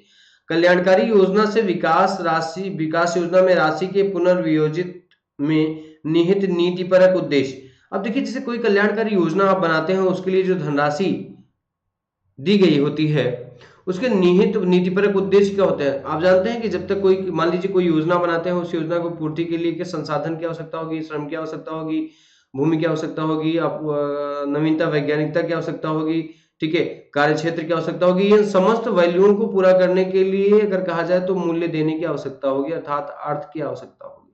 तो अगर कहा जाए कि आर्थिक राशि के पुनर्वियोजित में, है ना, इनका मुख्य उद्देश्य जो है वह किसी भी कल्याणकारी योजना के विकास से संबंधित है, ठीक है, विकास से संबंधित है। तो आप देखिए पूरे पठन को, जब आप पूरे पैराग्राफ को पठन करेंगे तो उसमें आपको यह तत्व क्लियर हो जाएगा कि एक अधिकारी के मूल गुण क्या है, उसकी संवेदनाएं क्या है, उसके कार्य, उसका वर्किंग कल्चर क्या है, कार्य संस्कृति क्या है, उसे किन किन पहलुओं पे किस किस स्टेप से उसके अपने कार्य को डेवलप देना होता है। तो आपको प्रक्रियागत रूप से इसका विकास लिखना होगा, क्रमिक विकास लिखना होता है, ठीक है। सार्वजनिक राशि के उचित उपयोग की आवश्यकता को ध्यान में रखते हुए राजेश कुमार के समक्ष उपलब्ध विकल्पों का विवेचन कीजिए। क्या पदता त्याग एक योग्य विकल्प है। मान के चलिए मैं पूरा पैराग्राफ आपके सामने जो इसका सेंस बता देता हूं कि जैसे कि मान के चलिए 18 माह पूर्व उत्तरी राज्य तथा सैनिक, देखिए पूरा पढ़ देते हैं। निर्यात को बढ़ावा देने के लिए वाणिज्य मंत्रालय काफी समय से दक्षिण राज्य में विशेष आर्थिक जोन स्थापित करने की पैरवी कर रहा है। केंद्र और राज्य के मध्य 2 वर्षों तक चली विस्तृत चर्चा के बाद अगस्त माह में केंद्रीय मंत्रिमंडल ने इस योजना की स्वीकृति प्रदान कर दी। आवश्यक भूमि प्राप्त करने के लिए प्रक्रिया प्रदान कर दिया। 18 माह पूर्व एक उत्तरी राज्य क्षेत्र में क्षेत्रीय गैस ग्रिड के लिए एक प्रमुख सार्वजनिक क्षेत्रीय इकाई ने विशाल गैस प्रसंस्करण संयंत्र स्थापित करने की आवश्यकता बताई थी। सार्वजनिक क्षेत्र के लिए इकाई के पास आवश्यक भूमि पहले से थी। राष्ट्रीय ऊर्जा सुरक्षा व्यूह रचना में यह ग्रिड एक अनिवार्य घटक है। वैश्विक बोली ग्लोबल बिल्डिंग के 3 चरणों के बाद इस योजना को एक बहुराष्ट्रीय उद्योग मेमर्स XYZ हाइड्रोकार्बन को आवंटित किया गया। दिसंबर में इस बहुराष्ट्रीय उद्योग को भुगतान की पहली किस्त देना निर्धारित किया गया। इन 2 विकास योजनाओं को समय से 6000 करोड़ रुपए अतिरिक्त राशि आवंटित करने के लिए वित्त मंत्रालय को कहा गया। यह निर्णय लिया गया कि पूरी राशि NHS आवंटन में पूर्व नियोजित करने की संस्तुति की गई है। फाइल को समीक्षा और अग्रिम कार्रवाई के लिए बजट विभाग में प्रेषित किया गया है। फाइल का अध्ययन करने के बाद राजेश कुमार को यह आभास हुआ कि पुनर्वियोजन करने से NHS योजना को क्रियान्वित करने में अधिकतर विलंब हो जाएगा। वरिष्ठ राजनेताओं के द्वारा आयोजित सभाओं में इस योजना की काफी चर्चा की गई है। दूसरी ओर वित्त अनुपलब्धता से SEZ में वित्तीय क्षति होगी और अंतर्राष्ट्रीय योजना में विलंबित भुगतान से राष्ट्रीय शर्मिंदगी होगी। ठीक है, राजेश ने इस प्रसंग पर अपने वरिष्ठ अधिकारियों के साथ बात विमर्श किया। उसने बताया कि राजनीतिक रूप से इस संवेदनशील स्थिति पर तुरंत कार्रवाई होनी चाहिए। राजेश ने महसूस किया कि योजना से राशि के विघटन पर सरकार के लिए संसद में कठिन प्रश्न खड़े हो सकते थे। अब देखिए जैसे कि प्रश्न मैंने कहा कि कल्याणकारी योजना से विकास कार्यों में राशि के पुनर्वियोजित में निहित नीतिपरक उद्देश्य, तो इस पे आप पूरी चर्चा जो आपको पैराग्राफ में है कर सकते हैं। सार्वजनिक राशि के उचित उपयोग की आवश्यकता को ध्यान में रखते हुए राजेश कुमार के समक्ष उपलब्ध विकल्पों का विवेचन कीजिए। क्या पदत्याग एक योग्य विकल्प है?